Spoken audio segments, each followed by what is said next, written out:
नमस्कार, मैं छत्तीसगढ़ अखबार के YouTube चैनल इंडिया आजकल के स्टूडियो से सुनील कुमार। आज एक बहुत ज़रूरी मुद्दे पर जो हम में से हर किसी की ज़िंदगी को प्रभावित करता है, उस पर चर्चा के लिए मैं यहाँ पर एक बड़े जानकार के साथ मौजूद हूँ जो हिंदुस्तान के बहुत से प्रतिष्ठित और बड़े बड़े अखबारों के एडिटोरियल पेज पर छपते हैं लगातार। शायद ही उनसे ज़्यादा छपने वाला कोई IPS अभी हो जो कि इतने प्रतिष्ठित अखबारों में इतने जल्दी जिनके लेख छपते हों। छत्तीसगढ़ के retired special DG RK Vij, आप पहले कई बार उनको हमारे स्टूडियो में देख चुके हैं, आज वो यहाँ मौजूद हैं। हम उनसे ये बात करना चाहते हैं कि देश के जो 3 क्रिमिनल लॉ जो चले आ रहे थे उनको बदल कर अभी नया नाम दिया गया है। पार्लियामेंट में वो पास हो गए हैं बिना बहस के, बिना अधिक या पर्याप्त बहस के। आपको ध्यान होगा 140 सांसदों को सस्पेंड किया गया था। विश्व के इतिहास में शायद उतने सांसद कभी सस्पेंड नहीं किए गए थे किसी भी दुनिया के देश के संसद में। भारत की संसद में यही ओम बिरला लोकसभा अध्यक्ष थे। 140 सांसदों को सस्पेंड किया गया था और इन 3 नए कानूनों को पास करा दिया गया था बिना बहस के। बहुत सारे पूरे पिछले 10 सालों में ऐसे बहुत से कानून हुए हैं। किसान कानून इसी तरह से हुए थे, बाद में इतना किसान आंदोलन हुआ, उन कानूनों को वापस लेना पड़ा था मोदी सरकार को। तो अभी 140 निलंबित सांसदों के बीच संसद में ध्वनि मत से, बहुमत से, बिना चर्चा बिना बहस के ये 3 कानून पास हो गए जिनको बारे में कहा गया कि अंग्रेजों के समय के बनाए गए कानूनों को हमने बदला है। ये बात सही है कि अंग्रेजों के समय 1860 में इंडियन पेनल कोड बना था, 1872 में इंडियन एविडेंस एक्ट बना था और 1882 में कोड ऑफ क्रिमिनल प्रोसीजर बना था। ये 3 बने थे। इन तीनों को हटाकर नए नाम दिए गए, हिंदुस्तानी हिंदी नाम दिए गए हैं। दक्षिण भारत के लोगों ने, राज्यों ने इसका विरोध भी किया है कि आप भारतीय न्याय संहिता, भारतीय साक्ष्य अधिनियम और भारतीय नागरिक सुरक्षा संहिता, ऐसे 3 नाम दिए गए हैं। इन एक्ट को रीपैकेजिंग किया गया है, कुछ चीज़ निकाल के फेंक दी गई है, कुछ जोड़ दिया गया है, कुछ फेरबदल किया गया है। कानून की मेरी समझ बड़ी सीमित है, इसीलिए हमारे साथ RK विज साहब यहाँ पर मौजूद हैं। हम उनसे समझना चाहेंगे कि क्या है पूरा मामला। वो पुलिस के अधिकारी रहे हैं, वो वकील या अदालत में जज नहीं रहे हैं। तो आज की हमारी बातचीत जो है वो मोटे तौर पे इन 3 नए कानूनों को लेकर पुलिस के जितने पहलू हैं उनके ऊपर हम बात करेंगे। हो सकता है थोड़ा बहुत दूसरे पहलू को भी छू लें क्योंकि वो पढ़ते लिखते बहुत हैं वो। विज साहब नमस्कार, आपका स्वागत है हमारे स्टूडियो में। नमस्कार। ये 3 जो नए कानून बने हैं अंग्रेजों के समय के, आपके समय के कहना ठीक होगा, आप भी दिखने लगे हैं इन दिनों हुलिये से थोड़ा अंग्रेजों के समय के। तो ये 3 कानून जो थे, Indian evidence act, Indian penal code और Indian code of criminal procedure, ये सब जो थे कानून, हमारे लिए तो ये थोड़ा रहस्य जैसी चीज़ें हैं। इनको बदल के 3 नए कानून आ गए हैं। मुझको ऐसा लगता है कि इन तीनों में बदलाव जो है ये तो समय समय पे बीच में भी होता था, अंग्रेज़ों के जाने के बाद भी बदलाव होते रहा इनमें कुछ। अब ये नई पैकेजिंग में ये सुपर सफ़ेदी चमकार वाला ये सर्फ एक्सेल जैसा ये नई पैकेजिंग आई है। क्या पढ़ा है आपने इनको? क्या आपको लगता है पुराने 3 एक्ट जो थे और ये नए 3 जो हैं, इसमें बुनियादी फेरबदल क्या हुआ है? आपने ठीक कहा कि कुछ चेंजेस तो लगातार होते रहे हैं। हमने देखा है कि चाहे वो डॉरी के बारे में क्रूरल्टी है, डॉरी डेथ है, कितने और ऐसे सेक्शंस हैं। बाल विवाह, सती, ये वो बहुत सारे सती, जब इलेक्ट्रॉनिक्स एविडेंस आया तो इलेक्ट्रॉनिक्स को छुआछूत वाला आया, IT एक्ट लाए तो जब पूरे में चेंज हुआ, मजदूरी का आया, ह्यूमन राइट्स के एलिमेंट आए, ट्रैफिकिंग के अपराध जो हैं वो सुधारे गए, उसके डेफिनेशन जी। तो समय समय पर जो चेंजेस जो डिमांड करता है समय, वो चेंजेस होते रहे हैं। हाँ। अभी जो चेंजेस आए हैं, कुछ चेंजेस मैं कह सकता हूँ कि वो प्रोग्रेसिव हैं। अच्छा। कि मैं हालांकि इसके बारे में जितना पढ़ रहा था, मैं कोई आपके मन में बायस पूर्वाग्रह पैदा करना नहीं चाहता, लेकिन मैं जितना पढ़ रहा था मुझको पढ़ने में ज़्यादा ये आता है रिग्रेसिव है ये ज़्यादा। नहीं, वो हम चर्चा करेंगे जी। कि किस प्रकार के कुछ जी। बिंदुओं पर लोग विरोध जिसका करते हैं। जी। किसी ने कहा कि पुलिस राज बढ़ेगा, हाँ।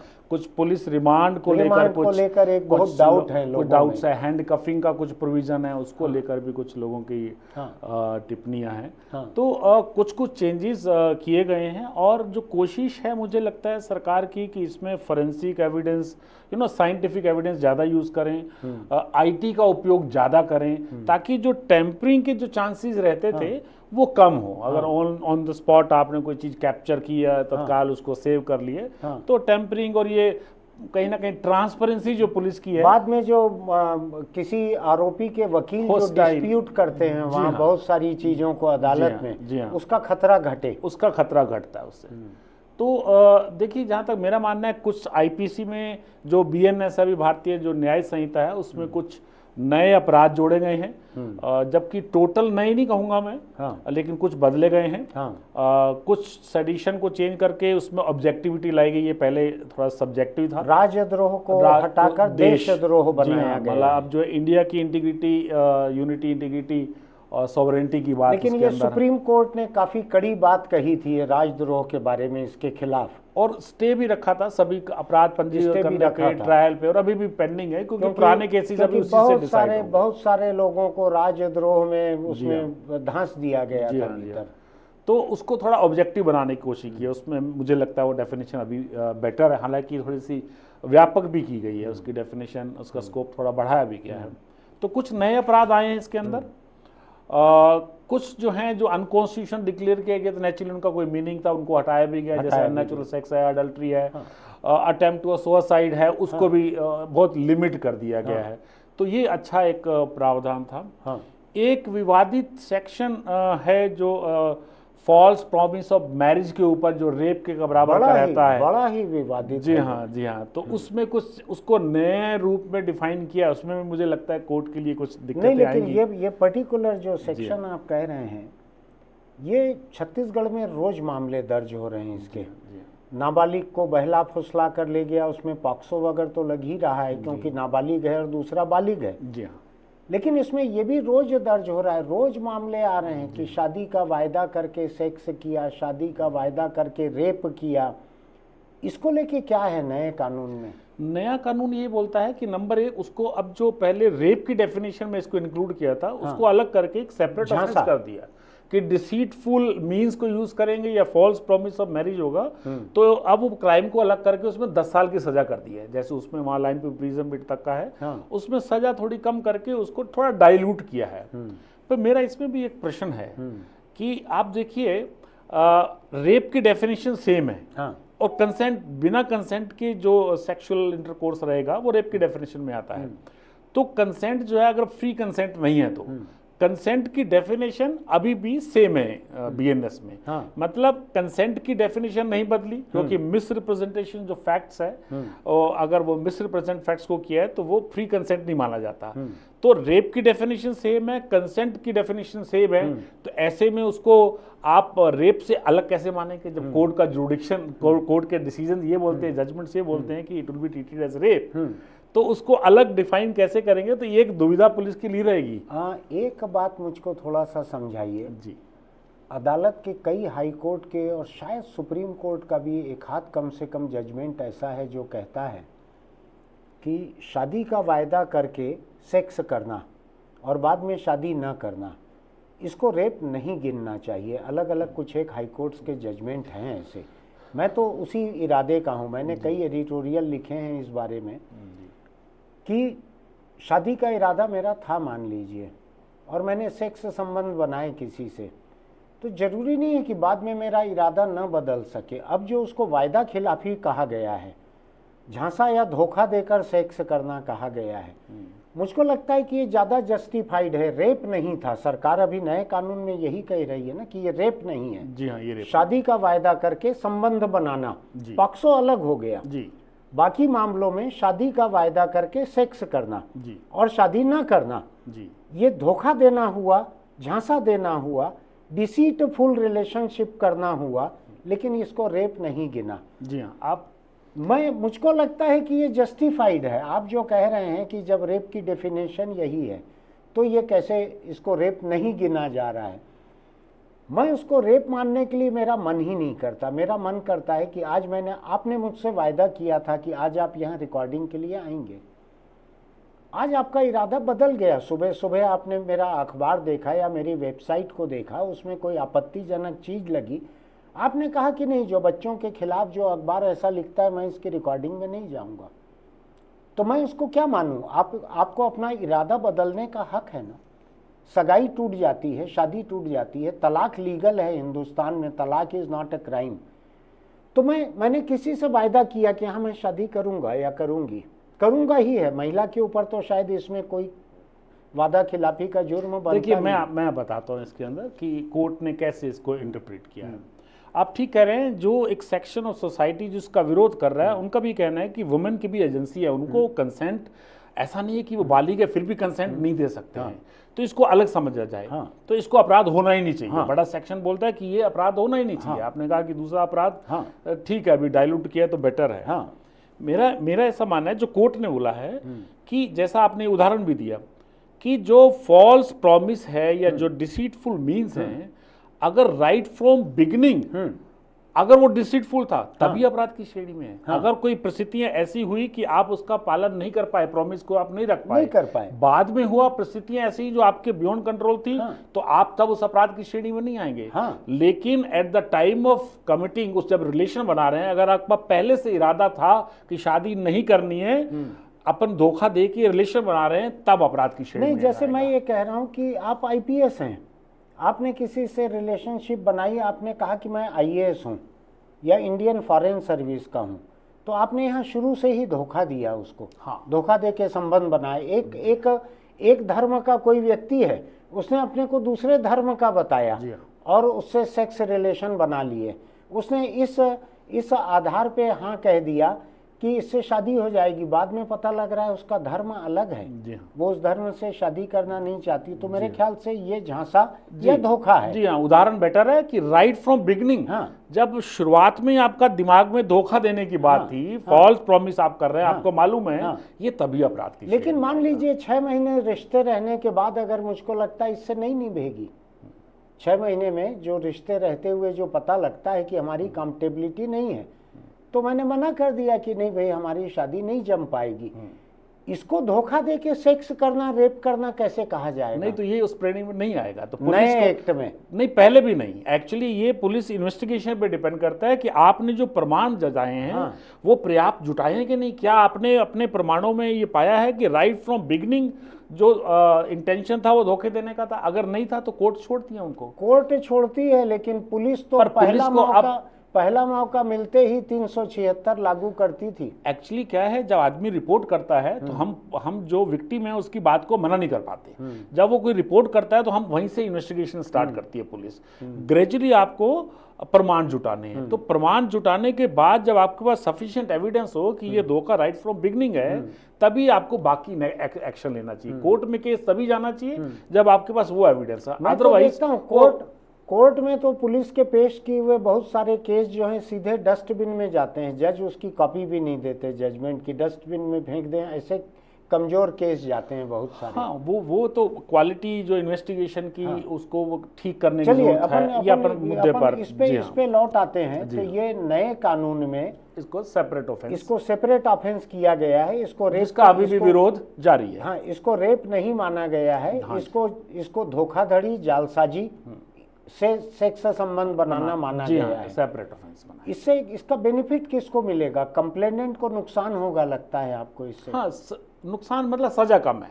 सजा कम है तो एक बीच का रास्ता है। और जो नॉन कंप्लेनेंट है, जो आरोपी हैं, उनकी एक तो सजा कम हो जाएगी, दूसरा इसको रेप का दर्जा नहीं मिलेगा। जी हाँ, यानी जो बलात्कारी कहलाते हैं समाज में, वो शब्द उसमें उपयोग नहीं, वो बलात्कारी रेपिस्ट नहीं कहलाएंगे। हाँ, जी। तो आपके कहने का मतलब यह है कि 1 जुलाई के बाद से आज 4 जुलाई हो गई। आज अगर कोई लड़की या महिला जाके कोर्ट में ऐसी शिकायत करे कि इस व्यक्ति ने मुझसे 1 जुलाई के बाद की तारीख में धोखा देकर, जालसाजी देकर, झूठ बोलकर, शादी का वायदा करके मुझसे सेक्स संबंध बनाए, तो अब उस पर रेप का मामला आज दर्ज नहीं होगा। जी हाँ, अब जो सेपरेट सेक्शन है उसके तहत उसकी कार्रवाई पुलिस उसके तहत। जी हाँ। तो ये अब बलात्कारी रेपिस्ट नहीं कहलाएंगे, ये धोखेबाज, जालसाज, ये झांसा देने वाले कहलाएंगे। जी बिल्कुल ठीक कहा आपने। ये जो कानून है इसमें छोटी सी बात अभी बातचीत में आपने बताई थी कि 1 जुलाई के पहले जितनी घटनाएं हुई हैं जी, वो घटनाएं इस नए कानून के तहत दर्ज नहीं होंगी। क्या है, क्रिमिनल जो एक्ट, क्रिमिनल एक्ट जो रहते हैं उसका ये सिद्धांत है, ये प्रिंसिपल है तारीख कि जब घटना हुई है उस समय जो कानून लागू है वो उस पर वही लागू होगा। तो आज को ये पिछली तारीख से इसका कोई भी सेक्शन लागू नहीं हो रहा। बिल्कुल नहीं, मतलब जो घटना 30 को हुई थी उसको 30 को लागू जो अपराध आईपीसी है वही लागू होगी। अगर घटना 1 तारीख की हुई है 30 और 1 रात के 12 बजे के बाद से जो अपराध हुए हैं उस पर नए कानून लागू हो रहे हैं। यानी 30 की शाम तक जो व्यक्ति बलात्कारी कहलाएगा, 1 जुलाई के बाद उसने अगर ऐसी हरकत की है तो इस मामले में जी हाँ, तो वो दूसरा सेक्शन लग जाएगा। बिल्कुल। तो ये एक फर्क हुआ जी हाँ, जो बहुत फ्रीक्वेंटली हमारे यहाँ रोज कई केस दर्ज हो रहे हैं इसमें। जी बिल्कुल। और कौन सा बुनियादी फर्क आपको दिख रहा है? एक टेररिस्ट एक्ट जो है वो नया क्राइम इसके अंदर वो इंपोर्ट किया गया है यूएपीए से, जो अपना अनलॉफुल एक्टिविटीज तो एक्ट पूरे देश में वैसे भी लागू है यूएपीए। देखिए उसमें एक अंतर है दोनों में। अंतर यह है कि यूएपीए में आप एक्शन तब लेते हैं जब वो उसमें शेड्यूल में जो ऑर्गेनाइजेशन उसमें नोटिफाइड है, बिना नोटिफाइड नहीं रहता। टेररिस्ट अगर है तभी उसके तहत उसको उस एक्शन यूएपी में तभी लिया जाता है, तो नोटिफाई होना जरूरी है उसका। मुझको क्यों याद पड़ रहा है कि अरुंधति राय जिन्होंने ये कहा कि कश्मीर जो है भारत का अविभाज्य हिस्सा नहीं है, उनके ऊपर यूएपीए लगाने की बात चल रही है। तो ये तो किसी ऑर्गेनाइजेशन की बात नहीं है। ये नहीं, तो उसमें ऑर्गेनाइजेशन और इंडिविजुअल एक्ट दोनों सम्मिलित हैं, और जो नए एक्ट में जो हमारे बीएनएस में सम्मिलित हुआ है उसमें केवल टेररिस्ट एक्ट है। मैं ये अंतर समझा रहा था। अच्छा, ये तो पुराना 10 साल पहले का केस है। जी हाँ, नहीं वैसे भी यूएपीए में जब कार्रवाई होगी तो एक तो टेररिस्ट एक्ट है या अनलॉफुल एक्टिविटी है जो डिफाइंड है उसमें कार्रवाई होगी, या वो ऑर्गेनाइजेशन जिसके वो मेंबर हैं, तो उन दोनों में कार्रवाई हो सकती है। अच्छा। और जो नया अभी बीएनएस में जो टेररिस्ट एक्ट है उसमें टेररिस्ट एक्ट वो उसके अंदर डिफाइंड है और उसके तहत, अर्थात ऑर्गेनाइजेशन ऐसा ऑर्गेनाइजेशन अगर उसकी किसी के मेंबर हैं तो उसके खिलाफ कार्रवाई नए एक्ट के अंदर वो संभव नहीं है, वो उसका प्रावधान उसमें नहीं है। मुझको थोड़ा बस्तर में नक्सली जो हैं, जी हाँ, जी हाँ, इनके संदर्भ में आप समझाइए कि पुराने कानून में क्या हो सकता था जो नए कानून में नहीं हो सकता है, या पहले क्या नहीं हो सकता था जो अभी हो सकता है। देखिए ऐसे कई बार अभी तो देखिए जो सीपीआई माओइस्ट है वो यूएपीए में नोटिफाइड है। हाँ, अगर वो नोटिफाइड है तो ये पुलिस, ये प्रावधान है अभी नए एक्ट में कि पुलिस अधीक्षक को ये डिसाइड करना है, एसएचओ को नहीं करना। हाँ, पुलिस अधीक्षक को डिसाइड करना है कि आपको केस बीएनएस में चलाना है या आपको केस यूएपीए में चलाना है। अच्छा, ये उसको आज दोनों एग्जिस्ट कर रहा है। आज दोनों एग्जिस्ट कर रहे हैं। जी हाँ, दोनों। और बीएनएस में उसके एंटी टेररिस्ट एक्ट के अलग प्रावधान है। जी हाँ, अगर तो यूएपीए में कोई ऐसा ऑर्गेनाइजेशन है जो नोटिबद्ध नहीं है, उसमें नोटिफाइड नहीं है, तो आपको बीएनएस के तहत कार्रवाई करने के अलावा कोई विकल्प नहीं है, क्योंकि उसमें नोटिफाइड नहीं है वो। लेकिन अब सीपीआई माओइस्ट जो है वो उसमें नोटिफाइड है, तो आप उसमें भी कार्रवाई कर सकते हैं, आप इसमें भी कार्रवाई कर सकते हैं। लेकिन एक चीज बतलाइए विज साहब, आप लंबे समय तक पुलिस अफसर रहे, 25 साल 30 साल रहे होंगे आप पुलिस नौकरी में। 30 प्लस। जी हाँ, 34 बराबर। पुलिस को इतना लचीलापन, इतना लचीला कानून देना ठीक है क्या? बेजा इस्तेमाल से अपने आप को कैसे रोकेंगे? पॉलिटिकल प्रेशर रहते हैं, पुलिस करप्ट भी रहती है, पुलिस के अपने बायस रहते हैं, थोड़ा मनमानी सनकी भी रहते हैं कई अफसर। पुलिस को इतनी छूट देना ठीक है क्या? तुम चाहो तो ये कानून लगा लो, चाहो तो ये लगा लो। जैसे इनकम टैक्स के मामले में मैं चाहूँ तो पुराने अरेंजमेंट से इनकम टैक्स दे दूँ, मैं चाहे तो नए से दे दूँ। पुलिस को इतना छूट देना ठीक है क्या? कि देखिए प्रथम दृष्टि ऐसा लगता है प्राइम एफएसआई की छूट दी गई है, लेकिन मैं पुलिस अधिकारियों से जब चर्चा करता हूं तो उसके अंदर मुझे लगता है कुछ ना कुछ यार्ड स्टिक्स पुलिस अधिकारियों को तय करने हैं कि आप ये निर्णय लेंगे कैसे। कि आपने उसमें कार्रवाई करनी है या आपको बीएनएस में करनी है, यूएपीए में या बीएनएस में करनी है। एक्चुअली दोनों की आप देखेंगे तो कुछ एडवांटेज डिसएडवांटेज हैं। हाँ। कई अपराध ऐसे हो सकते हैं जिसमें आपको विवेचना में ज्यादा समय लगे, कई सिंपल अपराध हो सकते हैं, लेकिन टेररिस्ट एक्टिविटी है दोनों में कवर होती है। अगर जैसे यूएपीए में 180 डेज तक इन्वेस्टिगेशन कर सकते हैं आप, इसके अंदर जो सीमा रहेगी वो 60-90 दिन की रहेगी, तो आप जल्दी करना है। आपको यूएपीए में कर रहे हैं उसमें बंदिशें ज्यादा है, जैसे आप जानते हैं कि बेल की है बंदिश उस पर ज्यादा लागू होती है। और इसके अंदर प्रोसिक्यूट करने से पहले 2 एजेंसीज को मामला देखना पड़ता है कि ये प्रोसिक्यूशन के लायक है कि नहीं।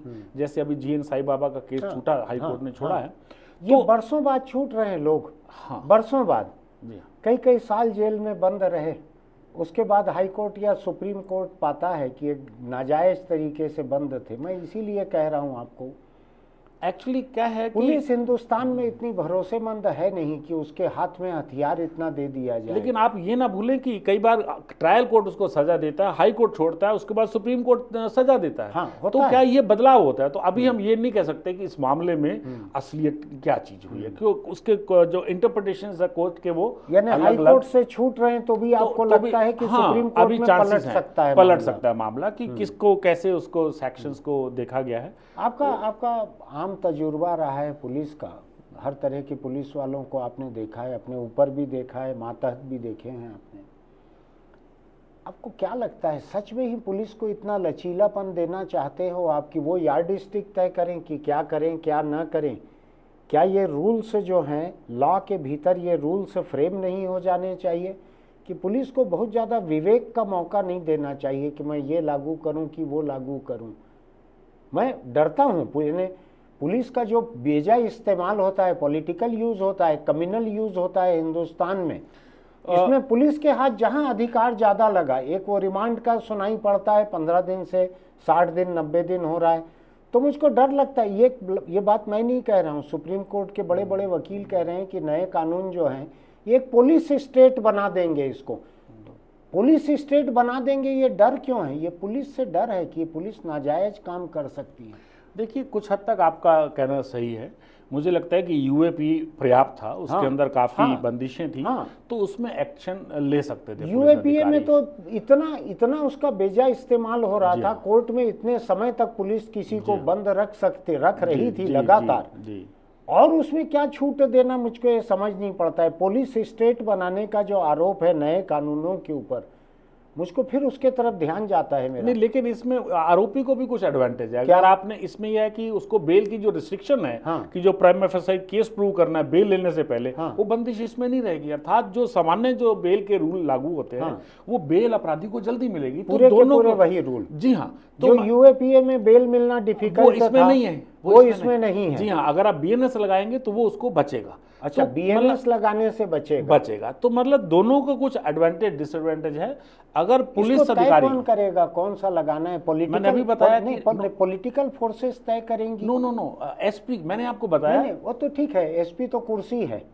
नहीं, पर कुर्सी है तो वो जवाबदेही भी उसी के साथ है, जवाबदेही उसी के साथ है। अगर वो ठीक से उसको लगाने को कोर्ट को जस्टिफाई नहीं करता है तो एक्शन तो पुलिस के खिलाफ लेना पड़ेगा। हाँ, लेकिन तो इतना बड़ा ग्रे एरिया दे दिया गया है। नहीं, मुझे लगता है कुछ ना कुछ मापदंड उसके अंदर हैं। मैंने बकायदा दोनों को कंपेयर किया है कि क्या एडवांटेज डिसएडवांटेज दोनों हैं, और पुलिस अधीक्षक को क्या ध्यान में रखने की जरूरत है। वो अगर उसको ठीक से चलेंगे, ठीक से कार्रवाई करेंगे, तो मुझे लगता है कि कोई उसके अंदर उसका दुरुपयोग। हिंदुस्तानी पुलिस का ट्रैक रिकॉर्ड ठीक से इस्तेमाल करने के मामले में थोड़ा सा मुझको कमजोर लगता है। नहीं, सुधर रही है चीजें मुझे लगता है। जितने चेक्स, जहां दुरुपयोग होता है वहां चेक्स एंड बैलेंस बढ़ते हैं। ऐसा तो जी हाँ, जैसे देखा आपने गिरफ्तारी को लेकर देखिए, अभी कानून जो है काफी टफ हो गया। ये क्यों कहा जा रहा है कि ये पुलिस स्टेट बना देगा ये कानून? क्या आशंका है? आपने पढ़ा होगा, लोगों का, वकीलों ने लिखा है। एक प्रोविजन है जिसका विरोध हो रहा है, वो है बेल का, कि जो रिमांड का 15 दिन से बढ़ा के, कोई कहता है 60 हो गया, कोई कहता है 90 हो गया, कोई कहता है नहीं 15 दिन ही है। हाँ, एक्चुअली जो लैंग्वेज यूज की गई है वो थोड़ी कंफ्यूजिंग है। बहुत बार पढ़ने के बाद मैं इस नतीजे पे पहुंचा हूं, कानून कंफ्यूजिंग है। जी हाँ, इसीलिए अलग अलग वक्तव्य आ रहे हैं कि कोई कहता है कि 60-90 है, कोई कहता है 15 है। तो ये तो बड़े जानकार मिलकर ड्राफ्ट करते हैं, इसकी कोई डेडलाइन भी नहीं थी। उस पे मैं कोई टिप्पणी नहीं देना चाहता किसने ड्राफ्ट किया, पर मैं आपको बताता हूँ। आप अभी भी नहीं ऐसा नहीं है, मैं तो क्रिटिसाइज कर रहा हूँ कई सेक्शंस को। आईपीएस जैसा बात कर रहे हैं कि मैं बोलना नहीं, क्रिटिसाइज नहीं, मैं आपको बता रहा हूँ कि इसके अंदर क्या है। इसमें प्रावधान यह है कि जो रिमांड है पहले 15 दिन था, वो टोटल इन्वेस्टिगेशन के 60 डेज की या 90 डेज की इन्वेस्टिगेशन हमारा रहता है। 10 साल से कम सजा का अगर अपराध है तो 60 दिन में करना है, उससे ज़्यादा है तो 90 में करना है। तो अब ये नियम ये बोलता है कि उस 60 और 90 में जो पहले 40 और 60 दिन होंगे, 10 साल वाले में 40 दिन, दूसरों में 60 दिन, उसके अंदर 15 दिन की रिमांड ले सकते हैं। और उसके बाद कुछ और एडिक्वेट ग्राउंड्स और मिलते हैं जो जुडिशरी उसके अलावा रिमांड दे सकती है। अच्छा। अब वो रिमांड दे सकती है, शब्द लिखा हुआ है, जुडिशियल या पुलिस, ये स्पष्ट नहीं है। अच्छा। तो अब क्योंकि इन्वेस्टिगेशन जोड़ के देख रहे हैं तो वो इन्वेस्टिगेशन में पुलिस रिमांड की बात हो रही है। तो अगर आपने लिखा investigation out of 60 90 days, initial 40 और 60 डेज में 15 दिन की रिमांड ले सकते हैं, और एडिक्वेट ग्राउंड्स रहेंगे तो उसके बाद ले सकते हैं। 40 और 60 दिन की ले सकते हैं रिमांड। दिन की नहीं, वो तो मैक्सिमम लिमिट ही है। वो मैक्सिमम लिमिट ही है। तो मतलब रिमांड की अवधि बढ़ सकती है। तो उसका सीधा मतलब ये निकलता है कि 15 दिन के बाद भी आपको रिमांड मिल सकता है। ऐसा पढ़ने से ऐसा उसका ये कुछ एक कड़े कानून है, उन्हीं में ऐसा होता था। अभी ये जो आप बता रहे हैं, देखिए, ये अभी भी गंभीर अपराधों में होगा, नंबर 1। और ये जुडिशरी को तय करना है। तो अब ये तो मिला जुला है। पुलिस वाले ग्राउंड बताएंगे, जुडिशरी अगर जस्टिफाई देखती है कि जस्टिफाई हमने किया है, वो तभी रिमांड मिलेगा।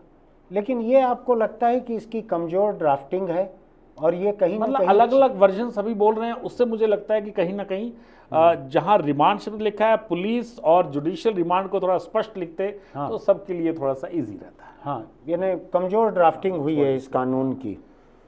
और कौन से बड़े बदलाव इसमें आने जा रहे हैं? देखिए, इसके अंदर एक ऑर्गेनाइज क्राइम को इंट्रोड्यूस किया गया। ये ऑर्गेनाइज क्राइम की जो डेफिनेशन है वो ली गई है मकोका से, जो महाराष्ट्र ऑर्गेनाइज कंट्रोल, जो माफिया गैंग वार जो सुनाई पड़ता था मुंबई का, ऐसे माफिया को लेकर। वो महाराष्ट्र और दिल्ली में ये कानून लागू था। उसको पैन इंडिया, उसको पैन इंडिया कर दिया गया। अच्छा। उसमें तो 2-3 शर्तें वैसी हैं कि एक मटेरियल बेनिफिट हो, और उसके अंदर कंटिन्यूस अपराध हो। कंटिन्यूस अपराध का मतलब पिछले 10 साल में 2 चार्जशीट हो। अच्छा। और वो जो है 3 साल से ज़्यादा जिसमें सजा है, केवल वही अपराध उसके अंदर सम्मिलित होंगे। अच्छा। तो 2-3 उसके इंग्रेडिएंट्स हैं, वो कंप्लीट होने पर वो लगता है। तो एक ये अपराध है, तो मुझे लगता है वो कई माओइस्ट एक्टिविटीज़ में भी अपन यूज़ कर सकते हैं। ऑर्गेनाइज क्राइम होता है, वसूली है, ये कई चीज़ें हैं। वो एक शर्तें पूरी करने के बाद होगा। तो 10 ईयर्स, लास्ट 10 ईयर्स में 2 चार्जशीट के बाद वो कंटिन्यूस कहलाएगा। तो कई शर्तें हैं। एक नया अपराध जो मुझे लगता है, जो कहीं ना कहीं ओपन एंडेड है, डेफिनेशन में मुझे कमी लगती है, दैट इज पेटी ऑर्गेनाइज क्राइम। अच्छा। कि छोटे ऑर्गेनाइज क्राइम। तो उसमें लिखा है कि ऐसे अपराध क्या चीज है ऑर्गेनाइज्ड क्राइम? छोटे ऑर्गेनाइज्ड क्राइम किसको कहेंगे? चोरी, उसमें लिखा है चोरी, चीटिंग और सिमिलर क्रिमिनल ऑफेंसेस। अब वो सिमिलर क्रिमिनल ऑफेंसेस, तो चोरी को ऑर्गेनाइज्ड क्राइम कहा जाता है, सोच समझ के। मतलब अगर कोई जैसे 2 लोग कर रहे हैं, 2 या 2 से ज्यादा कर रहे हैं, तो ऑर्गेनाइज ढंग से करते हैं कि मैंने लिया तुम बेच देना, ऐसा करके अगर मिला जुला है अपराध तो वो ऑर्गेनाइज्ड होता है। कि गैंग है कि बेचने वाला अलग है, उसको ठिकाने लगाने वाला अलग है, इस टाइप से नजर रखने वाला कोई और आदमी है, तो वो ऑर्गेनाइज ढंग से जब चोरी करते हैं। तो चोरी लिखा क्या है डेफिनेशन में? थेफ्ट लिखा है, चीटिंग लिखा है, and other similar crime offences, criminal offences. Now what is this? ये फिर वेग है। अदर क्रिमिनल ऑफेंसेस नहीं, सिमिलर ऑफेंसेस। जी हाँ, सिमिलर में। और दूसरी कमी इसमें यह है कि आपको सजा की सीमा नहीं थी कि 3 साल वाली सजा के रहेंगे, 7 वाले रहेंगे। चीटिंग में 10 साल तक सजा वाले भी हैं, उसमें भी सीमा बांधने की जरूरत थी। तो उसमें जो अपर लिमिट है कि कितनी सजा होगी, उसका उल्लेख नहीं है। तो ये ओपन एंडेड और वेग ऑफेंस है। तो वो मुझे लगता है सुधार करना डेफिनेटली इसकी ये फिर पुलिस के हाथ में एक लाठी बिना जिम्मेदारी के। पुलिस लाठी नहीं, पुलिस अगर दूसरे शब्दों पे जाएगी तो ये तो कोर्ट को देखना ही पड़ेगा कि ये तो डेफिनेशन इनकम्प्लीट है। नहीं, सवाल ये है कि पार्लियामेंट ने जो अभी पास किया है कानून, उसको आपको लगता है कि ट्रायल कोर्ट जो है, डिस्ट्रिक्ट कोर्ट, वो उसको किस हद तक इंटरप्रेट करेंगे? मुझे लगता है मामले सुप्रीम कोर्ट तक भी जाएंगे। अगर लेकिन सवाल ये है कि एक कानून जो उसको लागू करने की, बनाने की हड़बड़ी नहीं थी, आपने अपने मर्जी से बनाया है इसको। उसको बनाते हुए आपने ऐसी गुंजाइश छोड़ी है कि उसकी एक एक करके बहुत सी क्लॉज ऐसी हैं जिनको चैलेंज किया जाएगा, चैलेंज होके वो सुप्रीम कोर्ट तक जाएंगे। मुझे लगता है इसके अंदर कमी है। एक और सेक्शन में आपको बताता हूँ जिसमें जो पुलिस को दिक्कत जाएगी, हाँ वो है थेफ्ट्स, हाँ, जो स्मॉल अमाउंट की थेफ्ट्स रहती है। जैसे मोटरसाइकिल चोरी की मान लीजिए। मोटरसाइकिल थोड़ा 40,000 से ज्यादा होगी, अच्छा, इसमें 5,000 तक, 5,000, हाँ, साइकिल चोरी, हाँ 5,000 जो गरीब लोग साइकिल लेते हैं, 5,000 से अगर कम की चोरी है तो कानून ये बोलता है कि अगर कन्विक्शन पर, हाँ 5,000 से कम की चोरी में कन्विक्शन पर अगर जो एक्यूज्ड, जो कन्विक्ट है, हाँ या तो प्रॉपर्टी वापस कर देता है या उसके बराबर की राशि वापस कर देता है, तो उसको that offence will be treated as non cognizable, और उसको कम्युनिटी सर्विस की सजा दी जा सकेगी। कैद वगैरह उसको नहीं होगी। तो प्रश्न यह है कि आप कॉग्निजेबल, नॉन कॉग्निजेबल तो पंजीबद्ध करने का टाइप तय करते हैं। हाँ लेकिन वो तो आप अगर पंजीबद्ध नहीं करेंगे, आप अगर आपने 5,000 से कम चोरी को नॉन कॉग्निजेबल आपने तय कर दिया है, आप पंजीबद्ध नहीं करेंगे तो कोर्ट तक पहुंचेगा कैसे? तो ये जो इंटरप्ले बिटवीन कॉग्निजेबल जो नॉन कॉग्निजेबल है, उसके अंदर जो प्रोविजो लगाया कि अगर चोरी 5,000 से कम होगी तो वो प्रैक्टिकली उसको लागू करने में कठिनाई है। नहीं तो अभी जैसे मान लीजिए मैं पहुंचा और मैंने कहा मेरा 3,000 रुपए का मोबाइल चोरी हो गया, पुलिस बोलेगी ये तो असंज्ञेय अपराध है। हाँ। शेड्यूल जो है सीआरपीसी में इस अपराध का 5,000 से कम का वो लिखता है नॉन कॉग्निजेबल। हाँ, ठीक तो है। वो फैना वो जो उसका पकड़ा देगा कि जाइए कोर्ट में, कोर्ट से आदेश लेके आइए। Non cognizable police can not नहीं इन्वेस्टिगेट। थाना क्या कहेगा मुझको? मैं लेके जाऊंगा कि मेरा 4,000 का मोबाइल चोरी हुआ तो कहेगा, उसको रिकॉर्ड करेगा हाँ। और बोलेगा इसमें मजिस्ट्रेट की आवश्यकता है आदेश की इन्वेस्टिगेशन के लिए, नॉन कॉग्निजेबल है। हाँ तो इन्वेस्टिगेशन पुलिस वाला नहीं कर सकता, तो ये कोर्ट जाना पड़ेगा कंप्लेनेंट को, कोर्ट कंप्लेनेंट को कोर्ट, और कोर्ट कहेगा कि हाँ पुलिस इसकी जांच करो, तभी इस छोटी चोरी की जांच होगी। तो छोटी चोरी की छोटी जांच के लिए अब मुझको बड़े कोर्ट जाना पड़ेगा, मजिस्ट्रेट कोर्ट जाके। अभी जो परिभाषा है हाँ वो यही बोल रही है। तो एक बैरियर और बढ़ गया, मैं उसको पार करूंगा वो लेकिन आप देखिए, जो मैं कह रहा हूं आप देखिए एक बार वो लैंग्वेज का लिखिए कि कन्विक्शन पर अगर वो वापस करता है तो नॉन कॉग्निजेबल। ये नए कानून में है। मुझे लगता है उसको उनको ये मिस्टेक है, इसको कॉग्निजेंसी रखना था। अगर वो 5,000 चोरी वापस कर देता है तो आप सजा उसको कम्युनिटी सर्विस दे दीजिए। एक चीज मुझको बतलाइए, मैं पुलिस का हमदर्द हूँ इसलिए नाते पूछ रहा हूँ आपको। मैं मेरी बातचीत से कई लोग मानते हैं पुलिस के खिलाफ हूँ, लेकिन मैं पुलिस का हमदर्द हूँ। ये जितने 3,000, 5,000, 4,000 की चोरी है, 5,000 से कम की, इसका बोझ भी तो बढ़ जाता है ना थाने के ऊपर। पुलिस के इन्वेस्टिगेशन में इसका बोझ भी बढ़ जाता है ना। 4,000 की एफआईआर लिखने में भी उतना ही टाइम लगता है जितना 4 लाख की चोरी जालसाजी की एफआईआर पे लगता है। तो क्या ये पुलिस के ऊपर से बोझ कम करेगा? ये देखिए, अगर ये सोच है तो इसके आप दूसरे जो इम्पैक्ट पड़ रहे हैं आप वो देखिए। हाँ। कि कल को मान लो आपने अपराध पंजीबद्ध नहीं किया या नॉन कॉग्निजेबल किया आपने, तो जब एक मोटरसाइकिल चोरी होती है, कार चोरी, तो उसके साथ आपको 50 साइकिलें चोरी की मिलती हैं। तो आप डिस्पोजल कैसे करेंगे? हाँ। नंबर 1 जो आज छोटा चोर है। अच्छा, आपका ये कहना है किसी चोर से अगर 4,400, 5,000, 3,000 के सामान बरामद हुए, उसका कैसे डिस्पोजल करेंगे आप? तो उसको अपराधी पंजीबद्ध उसको पुलिस उसको संज्ञेय अपराध बनाकर दर्ज नहीं कर सकती। यही तो लिमिट है इसमें। ये उसमें नहीं है। 4 साइकिल मिली 3-3 हजार कीमत की तो 12,000 की हो गई, 5,000 पार कर गया, टोटल जब्त सामान नहीं। वो तो बाद में अगर सबके अब सारे सामूहिकों को कैसे रिपोर्ट लिखवाएंगे? साइकिल एक की है, एक बी की है, एक सी की है, अलग अलग ओनर की जो वैल्यू है सामान की वही लागू। अगर एक सामान, अगर एक दुकान से 10 साइकिलें चोरी हुई तो अपने आप ही 12,000 की अपने आप हो गई, तब तो लिखी जाएगी। हाँ। तो एक ये हुआ कि छोटी चोरी का सामान जब मिलेगा उसका डिस्पोजल। हाँ। दूसरा है कि जो प्रॉपर्टी ऑफेंडर्स रहते हैं, एक चीज थोड़ा सा इसमें और साफ कीजिए। छोटे चोर जो हैं 2-4 हजार के सामान जो चोरी कर रहे हैं, उनको थोड़ा बेनिफिट मिलेगा इनसे। बेनिफिट इनडायरेक्टली तो यही हुआ ना। मैं ये कहना चाहता हूँ कि पुलिस एफआईआर नहीं करेगी, एक्चुअली मजिस्ट्रेट ऑर्डर देगा तो ही उनके खिलाफ एफआईआर होगी। जी हाँ। तो चोर जो है छांट के 5-5 हजार से नीचे के सामान चुराए जी, तो उसके बचने की गुंजाइश ज्यादा रहेगी, ऐसा कुछ है इसमें। हाँ, अनलेस कि सभी अपराधों में कोर्ट बोले कि पंजीबद्ध करके आप इसको विवेचना करो, तब तो अलग बात है। अदरवाइज यानी एक चोर किसी दुकान में जाके चोरी करे, रोज 4,500 का सामान ले आए चोरी करके, तो एक चोरी तो नहीं कहलाएगी, वो अलग अलग दिन अलग अलग समय हुई, तो चोर के बचने की गुंजाइश रहेगी ज़्यादा इसमें। रहेगी। जी हाँ। आपको लगता है चोर लोग इतना सब एक्ट में फेरबदल को पढ़ते होंगे और पढ़ के उस हिसाब से नहीं, काम जब करेंगे? पुलिस जब 5,000 से कम की चोरी पंजीबद्ध करने से मना करेगी, हाँ। FIR नहीं करेगी, हाँ। तब समझ आएगी लोगों को। तब किसको, जो मालिक को समझ सभी में को। आएगी, चोर को? धीरे धीरे सबको पता लगेगा। ऐसा। आप पेपर में छापेंगे तो सबको पता लगेगा।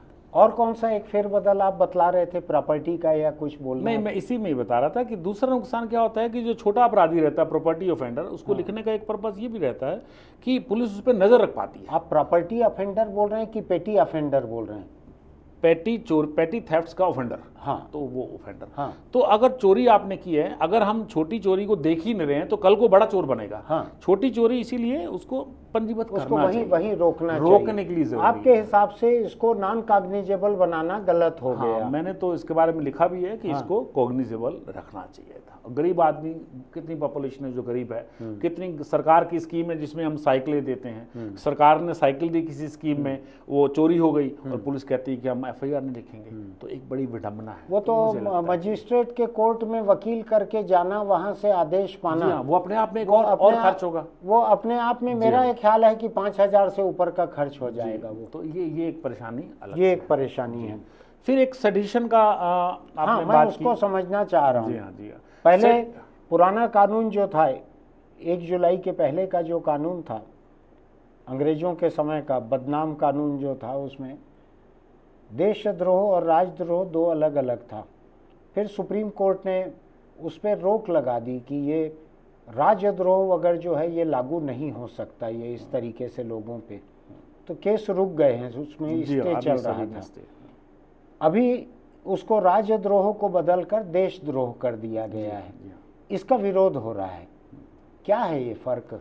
नहीं, देखिए, पहले था कि disaffection towards government created by law, है ना? यस।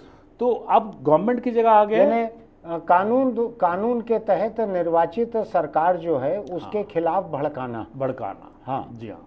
अब है कि सरकार ने लिखा, अब लिखा है इंडिया, जहां unity, sovereignty, integrity of India, हाँ। अगर वो एंडेंजर्ड है, हाँ। तो जो है मुकदमा उसमें पंजीबद्ध होगा। और इसमें कुछ शब्द जो इस्तेमाल किए गए, ऐड किए गए, आर्म्ड रेबेलियन, हाँ, जैसे आर्म्ड रेबेलियन, ये कंडीशन है उसमें जी हाँ, लागू होने की? कई हैं। जी हाँ, जी हाँ। कि और उसमें भी है? फाइनेंशियल मीन से है।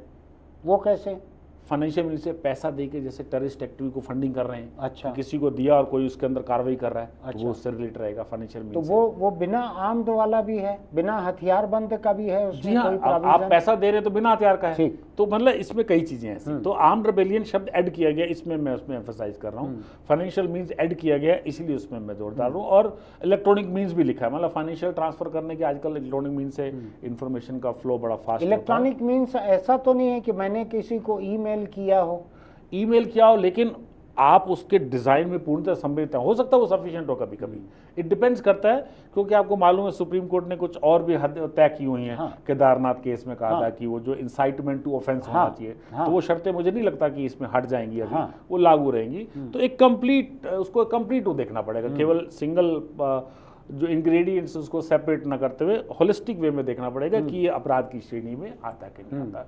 तो अब जो है गवर्नमेंट ऑफ इंडिया की जगह पर लिखा है इंडिया लिखा है। तो देश की खिलाफत में अगर कोई बात होती है, सेसेशन एक्टिविटी हैं जैसे कश्मीर में है, या माउस्ट एक्टिविटी है, जो आर्म्ड रेबेलियन है टू कैप्चर पावर है, ये एक्टिविटीज, इसको कितना वेग या स्पष्ट रखा गया है? इसका बेजा इस्तेमाल क्या क्या दिखता है आपको? मुझे लगता है पहले से ज़्यादा ऑब्जेक्टिव है, ये पहले से ऑब्जेक्टिव है। लेकिन अभी भी जो शुरुआती शब्द रहते हैं, यूजिंग स्पोकन वर्ड्स है, ओरल है या लिखित है या रिप्रेजेंटेशन, वो शब्द इसमें है जो दुरुपयोग होता है, जो पहले भी थे। तो इसीलिए केदारनाथ के प्रकरण में सुप्रीम कोर्ट ने कहा था कि जब तक वो चीज़ें, चाहे कहने वाली, लिखने वाली, बोलने वाली, वो चीज़ें अगर इंसाइट नहीं करती ऑफेंस को, तो लागू नहीं होगा। तो वो शर्तें इस पर लागू, पुनः उसको कोर्ट देखेगी, समीक्षा करेगी। जो सुप्रीम कोर्ट का लेटर एंड स्पिरिट जो था, जी हाँ, राजद्रोह के मामले में, जी, आपको लगता है कि उसको फॉलो किया गया है देशद्रोह के मामले में? नहीं, उसके अंदर जो रेशो केदारनाथ कश्यप केस का था, केदारनाथ केस का था, वो उसमें ऐड नहीं किया गया। वो लेकिन उसमें कुछ और बड़े हैवी वर्ड्स लिखे हैं, जैसे आर्म्ड रेबेलियन मैंने बोला लिखा है। हाँ। तो वो कुछ शब्द और क्लैरिटी लाए हैं, और मुझे लगता है सब्जेक्टिव से ऑब्जेक्टिव भी हुआ है, लेकिन उसका स्कोप भी बढ़ा है थोड़ा सा। मैं उसी स्कोप बढ़ने के बारे में जानना चाहता हूँ जी, कि जो लोग सचमुच ही नहीं आते हैं उस दायरे में, उनको साल 2 साल 3 साल परेशान करने की नीयत से, जैसा कि बहुत सारे मामलों में हो रहा है देश में, क्या ऐसा भी हो सकता है ये नया एक्ट जो है बेकसूर लोगों को पॉलिटिकल रीजन से फांसने के लिए ज़्यादा हो सकता हो इस्तेमाल इसका? मुझे लगता है कोर्ट बड़ी क्लोजली मॉनिटर करती है ऐसे केसेस को, तो लेकिन कोर्ट में सुप्रीम कोर्ट तक जाने तक बरसों निकल जाते हैं। अपन बेस्ट इसमें सोच सकते हैं कि एक तो परिभाषा बदली है, और दूसरा केदारनाथ की जो गाइडलाइंस हैं, जो रेशियो है वो है, तो दोनों में रखते हुए मुझे लगता है दुरुपयोग की इसके स्कोप थोड़ा सा इसके अंदर कम हुआ है, पहले से कम किया गया है ऐसा जी। और आप जो बोल रहे हैं कि इसका स्कोप बढ़ाया गया है, वो जो टर्म्स यूज किए हैं, जो फाइनेंशियल मीन्स है, मुझे लगता है वो वाजिब है। इलेक्ट्रॉनिक मीन्स तो एक है, वो मीन्स नया हुआ है, तो उसको ऐड करने में डेफिनेशन को क्लैरिटी के लिए किया गया। आर्म्ड रेबेलियन है, अब माउस्ट में लागू होने में मुझे नहीं लगता कि जो आर्म्ड रेबेलियन से पावर कैप्चर करना चाहते हैं, वही तो सबसे जस्टिफाइड और पावरफुल है आर्म्ड रेबेलियन, वो तो ठीक है जी हाँ। लेकिन ये इलेक्ट्रॉनिक मीन्स जो आप बोल रहे हो, ये मुझको खतरनाक लग रहा है। लेकिन व्हाट्सएप का एक मैसेज, लेकिन बाकी इंग्रेडिएंट्स भी देखने पड़ेंगे ना, कि वो एक्टिविटी क्या वाकई में देश के खिलाफत वाली है, तो उसकी सीरियसनेस जो है उसमें जो शब्द इसमें चेक्स क्या है इन्वेस्टिगेशन में, कोर्ट प्रोसीडिंग में चेक्स क्या है इसमें? नहीं, चेक्स तो देखिए, अब वो उसकी विवेचना के ऊपर जो साक्ष्य इकट्ठा करते हैं, सारा उसी के ऊपर है, कि उसके अंदर अलग से जैसे कोई विशेष अधिनियम रहते हैं, जैसे यूएपीए में है कि आपको प्राइमा फेसाई केस देखना है बेल के लिए, या आपको उसमें चालान लगाने से पहले कोई और एजेंसी देखेगी, वो अलग से कोई प्रोविजन इसके अंदर नहीं है। तो जो अदरवाइज आईपीसी में जैसे बाकी सेक्शंस सजा का प्रावधान कितना है इसमें? इसमें सजा का प्रावधान पहले से इसके अंदर थोड़ा बढ़ाया गया, पहले 3 था शायद, इसके अंदर 7 किया है। तो सजा लाइफ इम्प्रिजनमेंट पहले भी था। हाँ, सजा का प्रावधान बढ़ गया है। हाँ, मतलब एक्चुअली सजा का प्रावधान नहीं बढ़े हैं, चेक्स अलग से। देखिए, अब बीएनएस में या आईपीसी में सभी जगह पे चेक्स अलग से नहीं है। जो चेक्स कुछ हैं वो बेल में है या प्रोसिक्यूशन में, वो सीआरपीसी या बीएनएसएस में वो अलग से रहते हैं। तो यहाँ तक जहाँ तक मामला है, वो पुलिस किस प्रकार से साक्ष्य इकट्ठा करती है वो ज़्यादा निर्भर। मैं केवल ये समझना चाह रहा हूँ, आप उसको समझाना नहीं चाह रहे हो, कि जो असहमति है लोगों की, जो डेमोक्रेटिक डिसेंट है, डिसएग्रीमेंट है, वो इससे कितना खतरे में आता है। मान लीजिए मैं, आप सत्ता में हैं, मैं असहमत हूँ आपसे, तो मेरे खिलाफ आप इसका क्या बेजा इस्तेमाल कर सकते हैं? अब वो नहीं हो सकेगा। मैंने आपको बताया डिसअफेक्शन टुवर्ड्स गवर्नमेंट। हाँ। तो अब वो जो गवर्नमेंट अगर कुछ बोल रही है, हाँ, तो वो उसकी परिभाषा से बाहर कर दिया गया। उसको तोड़ मरोड़ के देश के खिलाफ किस हद तक साबित किया जा सकता है? अगर वो एक्टिविटी सेसेशनिस्ट हैं, देश को तोड़ने की हैं, देश के ऊपर पावर कैप्चर करने के लिए ऐसा कुछ आर्म्ड रेबेलियन है, अब शब्द थोड़ा हैवी यूज किए हैं, तो मुझे लगता है कि इन टोटलिटी आर्म्ड रिबेलियन जो है ये एकदम प्री कंडीशन है क्या, कि ऐसा होना ही चाहिए? It is one of the condition. जैसे मैंने सेसेशनिस्ट बोला है, हाँ, देश को तोड़ने की बात है, मान लो बोले कि स्टेट को पृथक करो, हाँ, है ना, वो जैसे खालिस्तान के मामले जी में हाँ, कि हमको अलग राज्य चाहिए, या कैप्चर करनी है पावर, वो हाँ। तो इस प्रकार की जो चीजें, जो देश की जो बिगर शब्द है, वो आप देखिए unity, integrity and sovereignty of India, तो अगर वो चीज उसमें नहीं आएगी उसकी इंग्रेडिएंट में, तो आपका केस आगे प्रोसिक्यूशन के लायक नहीं रहेगा। ये चलेगा रेगुलर डिस्ट्रिक्ट ट्रायल कोर्ट जो है उसी में चलेगा, कि इसके कोर्ट अलग होंगे? नहीं, स्पेशल कोर्ट्स नहीं है, जो केस उसके अंदर डिफाइंड है सीआरपीसी, उसी में चलेगा। तो इसका मतलब इसमें बेल वगैरह जो है मुश्किल की गई है क्या? नहीं, बेल का इसमें अलग से कोई प्रोविजन नहीं। तो जो रेगुलर बेल एप्लीकेशन जैसी रहती है वैसी ही है, कोई अलग से इसमें रोक टोक नहीं हो पाएगी? अलग से रोक टोक। एक आपसे बातचीत अभी हो रही थी रिकॉर्डिंग शुरू होने के पहले, आपने ये कहा कि रोड एक्सीडेंट होने के हालत में ड्राइवर जो चले जाते हैं उनके बारे में एक अलग से जो कानून बना है, इसका हिस्सा है 3 का या अलग से बना है मुझको याद नहीं है, उसका विरोध भी हुआ था, ट्रक ड्राइवरों ने पूरे देश में आंदोलन किया था, उसका विरोध किया था, तो उसको सस्पेंड कर दिया गया। अभी वो क्या मामला है? वो इन 3 कानूनों से जुड़ा हुआ नहीं है? नहीं, वो अलग है। देखिए, एक फैटल एक्सीडेंट्स का एक हमारा जो प्रावधान है 304 का है, फैटल एक्सीडेंट के बारे में। तो उसमें पहले जो है वो सजा 2 साल की है। हाँ, कि रैश एंड नेग्लिजेंट एक्ट में अगर डेथ हो जाती है तो वो 2 साल तक की सज़ा मिलेगी। तो ये सज़ा का प्रावधान थोड़ा काफ़ी समय से कम लग रहा था। चाहे आपने देखा हो भोपाल ट्रेजेडी है, हाँ, ये पूना का हुआ अभी, उपहार सिनेमा हॉल, कई ऐसे हैं हाँ, जिसके अंदर सज़ा का प्रावधान कम था। तो वो अब नया सेक्शन जो है 106 है, 106 सेक्शन है। तो एक तो उसमें सामान्य सज़ा 2 से 5 साल कर दी गई है, तो विरोध उसका नहीं है। एक उसका सबसेक्शन है जो ये बोलता है कि अगर फेटल एक्सीडेंट है, हाँ, तो जिसने एक्सीडेंट किया है उसकी ये ड्यूटी है कि वो पुलिस या मजिस्ट्रेट को तत्काल सूचना दे। हाँ, अगर वो सूचना नहीं देता है तो वो सजा 5 से बढ़कर 10 साल हो जाएगी। हाँ, तो विरोध जो है ये टोल टैक्स जैसा हो गया कि अगर फास्ट टैग नहीं है तो दुगना हो जाएगा टोल टैक्स। जी हाँ, तो ये प्रावधान ट्रक ड्राइवर्स को शायद उस समय ऐसा लगा कि केवल उन पे लागू है, हालांकि ये किसी भी एक्सीडेंट, किसी भी एक्ट में ये किसी उसके लिए भी वाहन के लिए लागू होगा। लेकिन मुझे लगता है कि जहाँ ये इसमें मेन चीज जो देखने की है वो ये है कि कॉन्स्टिट्यूशन आपको बोलता है कि जो है कि मुझको मेरे खिलाफ बयान देने के लिए मजबूर नहीं किया जा सकता, आपको साइलेंट रहने का अधिकार, मुझको चुप रहने का हक है। अगर मैं कह रहा हूं अमेरिकन कानून में भी गिरफ्तारी के पहले कहा जाता है, वार्निंग दी जाती है, पुलिस कहती है, मुझे लगता है सभी आप जो कहेंगे वो आपके खिलाफ इस्तेमाल किया जा सकता है। जी हाँ, तो वो यहाँ भी है। जी अब मैं खुद होके कहूंगा कि मुझसे एक्सीडेंट हो गया तो मेरे खिलाफ तो यूज होगा ही। जी हाँ, और हम ज्यादा सजा का प्रावधान करके प्रेशराइज कर रहे हैं। हाँ, तो मुझे लगता है ये कहीं ना कहीं कॉन्स्टिट्यूशन की जो प्रोविजन है उससे टकराव है। आपको लगता है कि ये बुनियादी हक है मेरा कि मैं चुप रहूं? आपको दूसरे साक्ष्यों को सिद्ध करना है कि मैंने साबित, आप साबित करो, अदालत प्रमाण इकट्ठा करिए, अदालत में आपको आजादी है, गवाह सबूत लाकर आप मुझको मुजरिम साबित करो, आपको आजादी है। जी, मैं क्यों मदद करूं साबित करने में कि मैं मुजरिम हूं? लेकिन अगर मैं एक्सीडेंट के कानून में अगर मैं खबर करूंगा थाने को कि मुझसे एक्सीडेंट हो गया है, तो उसका मतलब यह है कि मेरा वो बयान मेरे ही खिलाफ इस्तेमाल होगा कोर्ट में।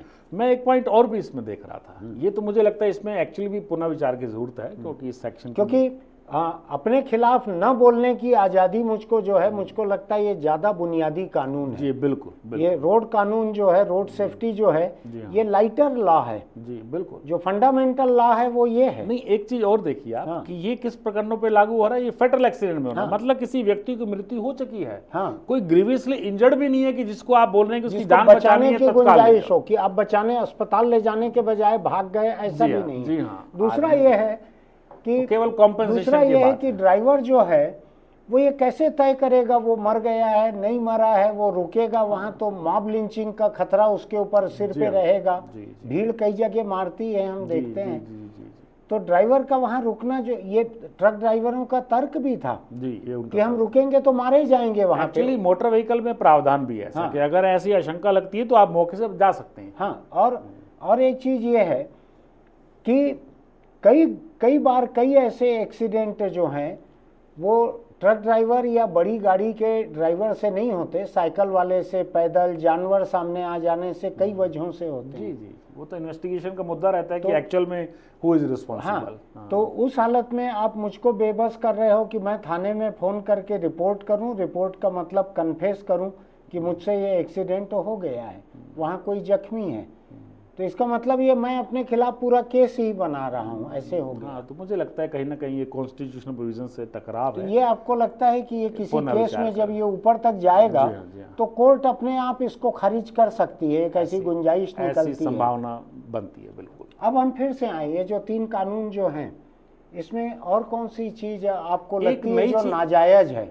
नाजायज नहीं, पहले एक मैं अच्छी चीज बताना चाहूंगा, वो है कम्युनिटी सर्विस। एक नया अपराध है जो हमारे पहले लॉ में नहीं था। कि अगर कोई छोटा अपराध है, जैसे आपने सजा जो है, आपने कार से कुचल के मार दिया किसी को, 2 लोगों को, नहीं है, ये छोटा नहीं है।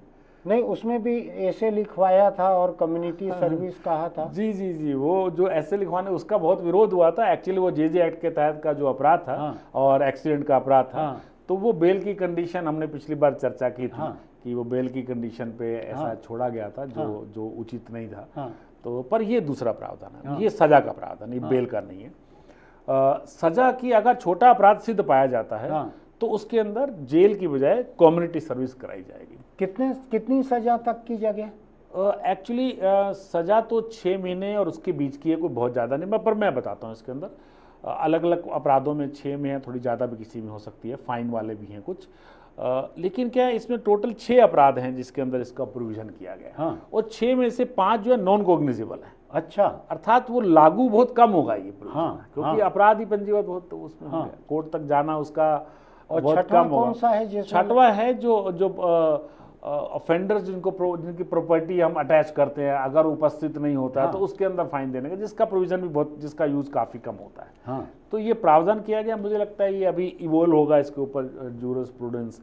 कम्युनिटी सर्विस किस प्रकार की होगी इसका भी कोई उल्लेख नहीं है, इसमें भी कोई कुछ हमारे यहाँ गाइडलाइंस। ऐसी रेगुलेटरी बॉडी नहीं है हाँ, जो देख जो सके हाँ। कि ये क्या कम्युनिटी सर्विस कर रहे हैं, क्या कर रहे हैं। ये ना फर्जीवाड़ा हिंदुस्तान में इतना ज्यादा है। मुझे याद है एक अपराध में हाई कोर्ट ने इवन बोला था, एक एसएचओ की कोई गलती थी। हाँ। कि आप अपने थाने के सामने की अप्रोच रोड को 7 दिन तक सफाई करेंगे। हाँ। तो अदरवाइज इस प्रकार के आदेश जो हैं, हाँ। अगर एक गाइडलाइंस नहीं बनी हाँ। तो कोई भी इस प्रकार के अनाप शनाप जो है सजा हाँ। दी जा सकती है। यानी community service again is a very vague term. वेग टर्म उसको आप कह सकते हो कि मंदिर में घंटा साफ करो, हाँ, आप फर्श हाँ। को धो, नंदी को पानी से नहलाओ, जी। या कोई और किसी धर्म का बोल दें, वो तो एक वो अलग बवाल खड़ा होगा। जी हाँ, तो कुछ गाइडलाइंस मुझे लगता है बड़ी यानी मेरे जैसे नास्तिक को सजा मिल जाए मंदिर का फर्श धो 7 दिन तक, तो मुझको बड़ी तकलीफ होगी कि जिसको मानता नहीं हूं मैं उसका फर्श क्यों धोऊं।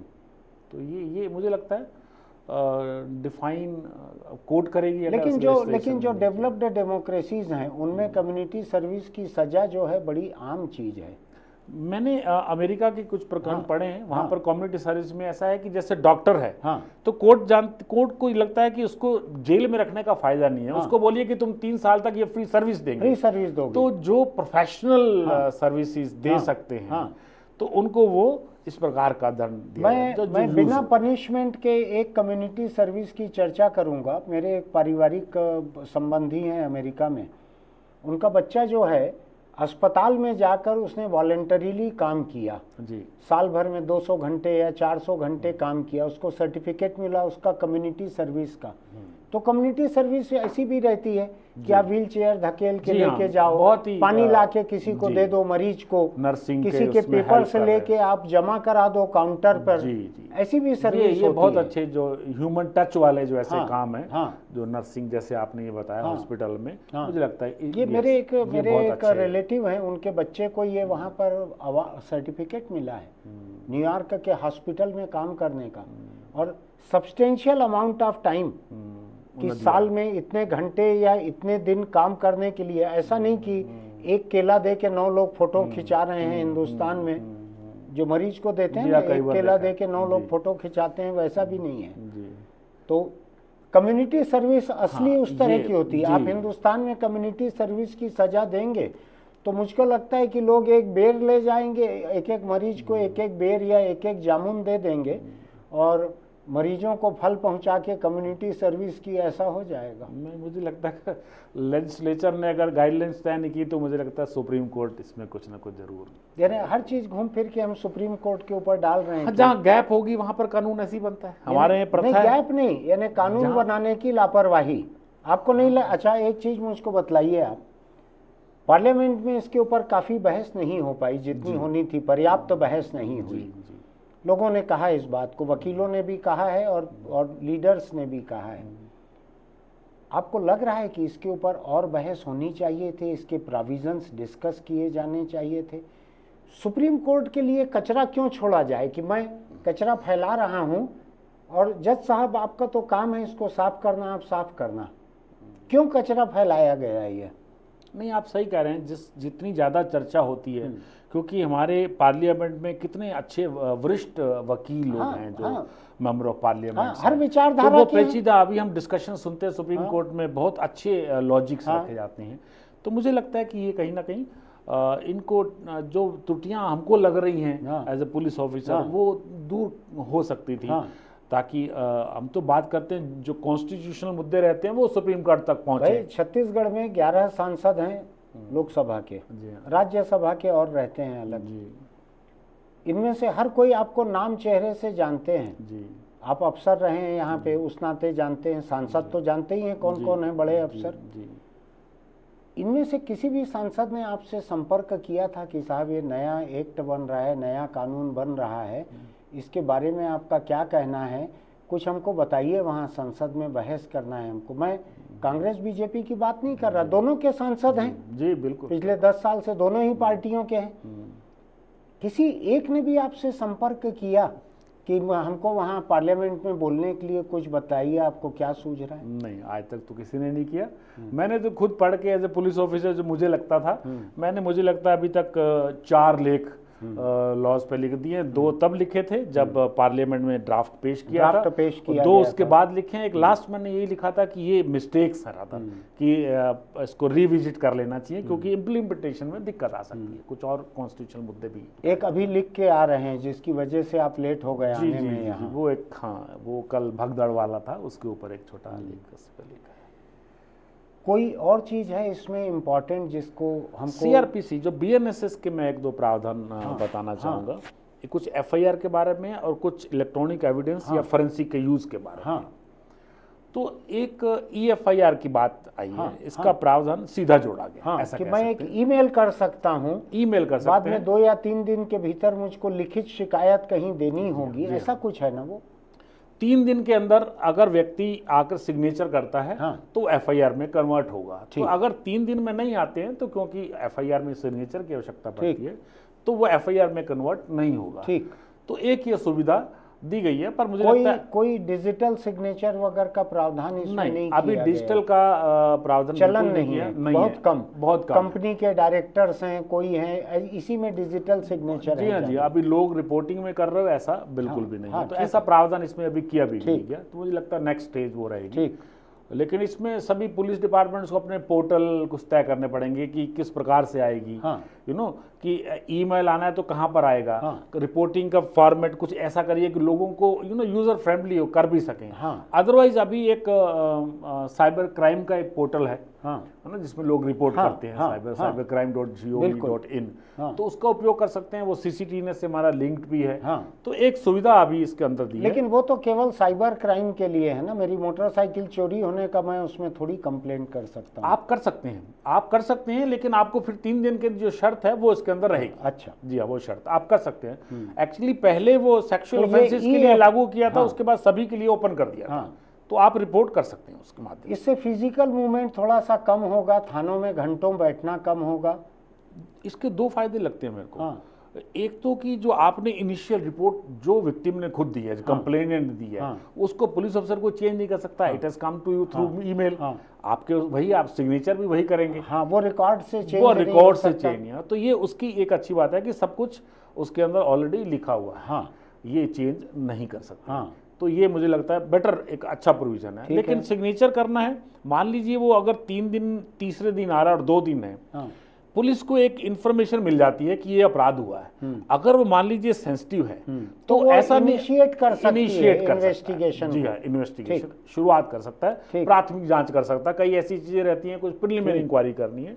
लेकिन तो एफआईआर में कन्वर्ट होने के पहले भी बेस्ड ऑन प्राइमरी इंफॉर्मेशन जांच शुरू हो सकती है। कोई मना नहीं, लोग फोन से सूचित करते हैं तो लोग पहुंच जाते हैं पुलिस वाले, तो ये काम कर सकते हैं। तो ये इसका एक फायदा, 2 फायदे मुझे ये लगते हैं जी। एक जो एफआईआर में एक चेंज और लाए हैं जी, वो है कि 0 एफआईआर, कि कोई भी अधिकारी अगर उसका जुडिक्शन नहीं भी है, अगर कॉग्निजेबल ऑफेंस रिपोर्ट किया जाता है तो अपराध पंजीबद्ध करना होगा। ये तो अभी भी है ना, 0 एफआईआर कायमी होती है। ये तो हम सालों से देख रहे हैं। हम तो ट्रेनिंग के दौरान मैंने खुद एफआईआर की है ऐसी 0 की। पहले डायरेक्ट जो प्रोविजन था वो इनडायरेक्ट था। वो इनडायरेक्ट प्रोविजन ये है कि अगर अंग्रेजों के समय की बात है ये। जी हाँ, बहुत पहले से प्रोविजन है ये। नहीं, आपके ट्रेनिंग के दौरान जो नहीं, मेरी ट्रेनिंग तो 1988 में हुई है। अच्छा।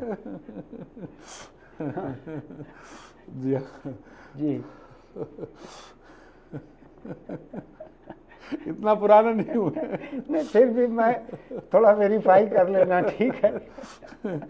अभी तक जो प्रोविजन वो ये है कि कोई भी कोर्ट पुलिस की इन्वेस्टिगेशन को इस बात पे क्वेश्चन नहीं किए करेगी कि आपके जुडिक्शन के आउट ऑफ जुडिक्शन आप इन्वेस्टिगेट कर रहे हैं, ठीक, तो उसको ऐसा लेती तो कोर्ट्स बोलती थी यू आर फ्री टू नहीं, investigate. Registering FIR is not investigating. हाँ, इन्वेस्टिगेशन, इवन इन्वेस्टिगेशन पे मैं बात कर रहा हूँ, आप इन्वेस्टिगेशन में कर, it is only at the time of beginning of the trial, कि वो देखेंगे किस कोर्ट को ट्रायल हो, ठीक है, तभी है। ठीक है। तो ये अभी प्रोविजन सीधा कर दिया है। जब सीधा प्रोविजन रहता है, ये रहता है कि पुलिस के खिलाफ जो नहीं कर रहा, मना कर रहा है, कोई विक्टिम 2-3 थाने दौड़ रहा है, तो कार्रवाई करने में आपको उसके खिलाफ थोड़ी सुविधा होती है कि डायरेक्ट प्रोविजन है कानून का, फिर भी इसको दौड़ा रहे हैं, तो कहीं ना कहीं पुलिस के ऊपर थोड़ी पाबंदी। इलेक्ट्रॉनिक एविडेंस पे कुछ नया आया है इसमें? जी हाँ, जी हाँ, जी।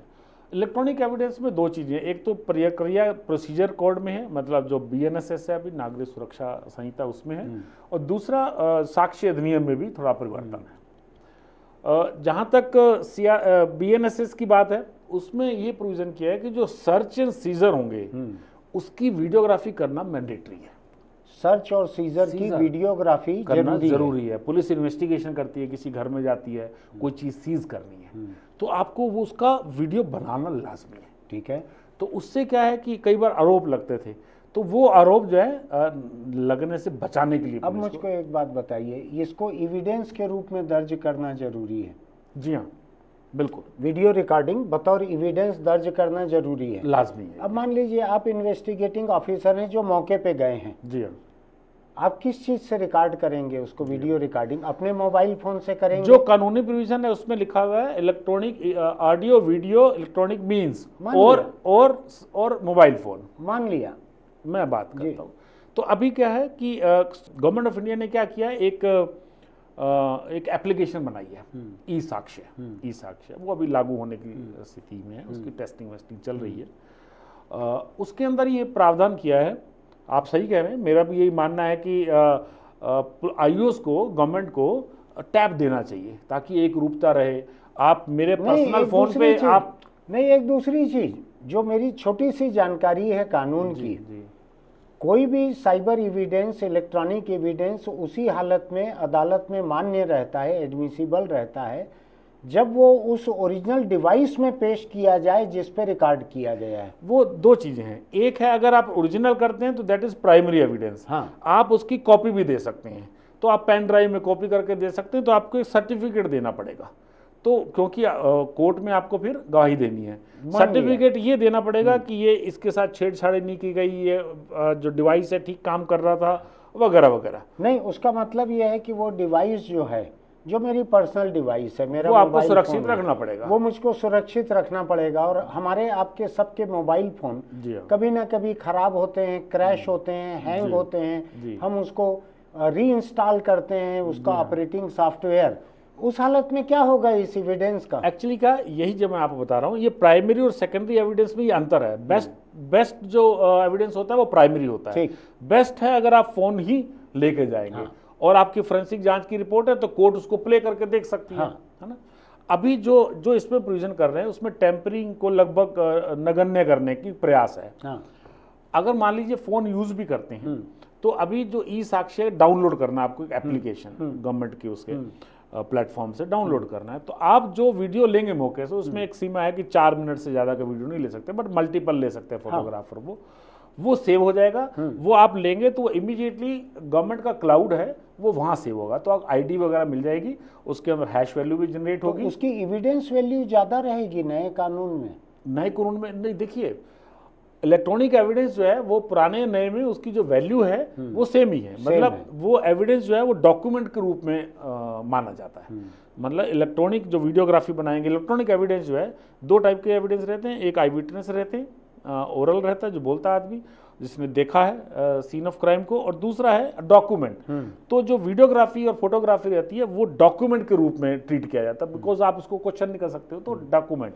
मैं ये देख रहा हूँ कि डिफेंस का वकील जो है, आरोपी का वकील जो है, क्या वो मांग सकते हैं कि ओरिजिनल डिवाइस दिखाई जाए, हमको डाउट है कि टेम्परिंग किया गया है? नहीं, उसका प्रावधान किया गया, टेम्परिंग ना हो उसके अंदर, इसीलिए उसको आपको हैश वैल्यू लेनी है। हैश एक एल्गोरिथम है, एक फॉर्मूला लगता है कि उसकी वैल्यू आपको लिखनी पड़ेगी कि हैश वैल्यू क्या है, और जो ओरिजिनल जो आपका वीडियो है वो आपके क्लाउड में वो सेफली वहां पर हो गया। अगर कोई दोबारा वेरीफाई कोर्ट को लगता है कि दोबारा कराना है, अगर मान लीजिए वकील बोलता है क्वेश्चन करता है तो उसको एक्सपर्ट उसको एक्सेस करके दोबारा हैश वैल्यू निकालेगा और कंपेयर कर देगा सेम है वहीं से क्लाउड से। जी हाँ। तो आपके कहने का मतलब यह है कि ओरिजिनल डिवाइस जो है रिकॉर्ड करने वाले पुलिस ऑफिसर को जब्त करने की जरूरत नहीं, वो जब्त करने की जरूरत नहीं है, उसको कोर्ट में पेश करने की जरूरत नहीं है। जी हाँ। पुलिस ऑफिसर के जितने निजी फोटो वीडियो हैं वो अदालत में या किसी लैब में नहीं जाएंगे। नहीं, जो सेव होगा वो गवर्नमेंट के क्लाउड में होगा और उसको हैश वैल्यू लेके वो प्रोड्यूस करेंगे और एक्सपर्ट साइन कर सकता है। अच्छी दिलचस्प जानकारी है ये। जी जी बिल्कुल। तो मुझे लगता है इससे लेकिन ये देखिए, मैं कल ही एक उत्तराखंड कोर्ट का एक आदेश पढ़ रहा था, हमारे पुलिस के ग्रुप पे था कि डिफेंस के वकील ने कहा कि आज नया कानून लागू हो गया है और पुलिस ने एनडीपीएस एक्ट में वीडियो नहीं बनाया सीन कायम का। अच्छा। तो कोर्ट ने देखा और ने बोला नहीं बनाया और उसको बेल पर छोड़ दिया। ऐसा तो उसका असर दिखने लग गया। तो मुझे लगता है ये मैंडेटरी चीज है, उसकी तैयारी जो है ना पुलिस को, उस पर कोई गैप नहीं होना चाहिए। डे वन से आपको करना पड़ेगा। तो इसके अंदर पुलिस के पास वीडियो कैमरे वाला फोन या कोई वीडियो रिकॉर्डिंग डिवाइस होना जरूरी हो। मुझे ऐसी सूचना मिली है, शायद हमारी सरकार ने भी अभी एक थाने में एक डिवाइस दे दिया है, अभी टैब दिया है। एक वक्त 2 सीन ऑफ क्राइम रहेंगे तो मुझे लगता है इसकी संख्या 2-3 दिन पता लगेगा कि अगले डेड बॉडी को देखने जाने के लिए फोन का वेट कर रहे हैं, पहली डेड बॉडी की रिकॉर्डिंग करके आए तो जाएं अगले में। जी जी। तो मुझे लगता है उसकी संख्या आयु जितने सभी को देना चाहिए, तभी वो यूज में बढ़ेगा। तो थोड़ा सा इसके अंदर और इन्वेस्टमेंट करने की जरूरत है। इसके अंदर जो इसी से रिलेटेड जो साक्ष्य अधिनियम में बदलाव आया है, साक्ष्य मैंने आपको प्राइमरी और सेकेंडरी का बताया कि अगर प्राइमरी नहीं आप एविडेंस देते तो सेकेंडरी में सर्टिफिकेट देना है। पहले सेकेंडरी का कोई प्रारूप ऐसा तय नहीं था, तो मर्जी से जो भी एजेंसी देती थी उसको अपन प्रोड्यूस करते थे। तो अभी गवर्नमेंट ने एक प्रारूप जो है फाइनल कर दिया। उसमें रादर जो हैश एल्गोरिथम है उनके नाम भी 3 के लिख दिए हैं कि ये आप लागू करेंगे। तो पुलिस वालों को ट्रेनिंग दे के थोड़ा सा कि एक स्टैंडर्ड कोर्ट को भी इंटरप्रिटेशन में आसानी हो। तो मुझे लगता है थोड़ी सी पुलिस को तैयारी जो करनी है। अभी आपका जो कहना है वो ये है कि पुलिस हर तरह के वकील और जज इन सबको एक ट्रेनिंग की ज़रूरत पड़ेगी अपडेट करने की नए कानून के लिए। जी हाँ। और मीनवाइल जो पुराने कानून के तहत जो मामले चल रहे हैं वो चलते रहेंगे। ऐसा बिल्कुल। यानी जो पीठ पे पत्थरों से लदा हुआ जो जानवर है वो लदा हुआ चलते भी रहेगा, उसको कहा जा रहा है अब स्केटिंग और सीख लो। जी हाँ, जो नई चीज़ें हैं मुझे लगता है टेक्नोलॉजी का यूज़ देखिए अगर बेटर करना है तो पुलिस को भी अपडेट तो करना पड़ेगा। और कहीं कहीं मुझे लगता है कि जहाँ ज़्यादा इलेक्ट्रॉनिक एविडेंस की बात है, हमको साइबर जो एक्सपर्ट जो आयु है कंप्यूटर साइंस बैकग्राउंड के, वो उन थानों में वो भी पदस्थ करने पड़ेंगे। ये जो पुलिस के सामने जो कैमरे लगे रहते हैं यूनिफॉर्म में, बॉडी कैम, दुनिया के कई देशों में चलते हैं। हमारे यहाँ ऐसे बॉडी कैम की रिकॉर्डिंग कोई एविडेंस के बतौर यूज हुई है क्या हिंदुस्तान में? हमने ट्रैफिक, मुझे याद है हमने ट्रैफिक के जवानों को, क्योंकि कई बार चालान जब आप करते हैं तो एक बड़ा सामान्य अपराध, सामान्य डिस्प्यूट होता है कि उन्होंने पैसा मांगा है, वो बोलता है उल्लंघन कर रहा है। तो हमने बॉडी कैमरास खरीद के दिए थे हमने। तो पुलिस कर्मियों ने काफी ने यूज किए थे। और चालान के टाइम में जहां ऐसा होता है, जब दिख जाता है ऐसा हो रहा है तो विवाद अपने आप ही कम हो जाता है, अपने आप कम हो जाता है। तो कोर्ट में जाने की जरूरत पड़ती नहीं है ऐसे में। पर यस, वो एविडेंस क्योंकि उसको टेम्पर नहीं कर सकते, वो भी ऐसा ही है। यू कैन ओनली सेव, उसमें आप टेम्परिंग, उसका बने डिवाइस ऐसा बना हुआ है कि आप उसमें खिलवाड़ नहीं कर सकते। मुझको क्यों ऐसा याद पड़ रहा है कि ये बॉडी कैम जो है ये अपने आप में कहीं कनेक्ट होके वहाँ फाइल भेजते रहते हैं। वो डिस्ट्रिक्ट में ऐसा होता है कि जब आप at the end of day आपको डिस्ट्रिक्ट के वहाँ एक बोर्ड रहता है, आपको जाके सेव करने को, डेली आपको यस कर देना है। तो वो ऐसा करके फिर नेक्स्ट डे आप अगेन यू कैन। वो हमारे यहाँ ज्यादा यूज में नहीं आया छत्तीसगढ़ में। वो एक बार हमने खरीदे थे, उसके बाद फिर उसकी निरंतरता जो कंटिन्यूटी इसको बोलते हैं, वो मुझे लगता है कहीं ना कहीं अब तो मुझको लगता है कि डिवाइसेस जो हैं उनकी कैपेसिटी बढ़ गई होगी, दाम कम हो गए होंगे, बेटर होते जा रहे हैं ऐसा। तो उसको मुझे लगता है यूज करना चाहिए, वो यूज करना चाहिए ट्रैफिक वालों को। तो उसकी रिकॉर्डिंग भी बतौर एविडेंस से एडमिसिबल रहेगी। बिल्कुल रहेगी।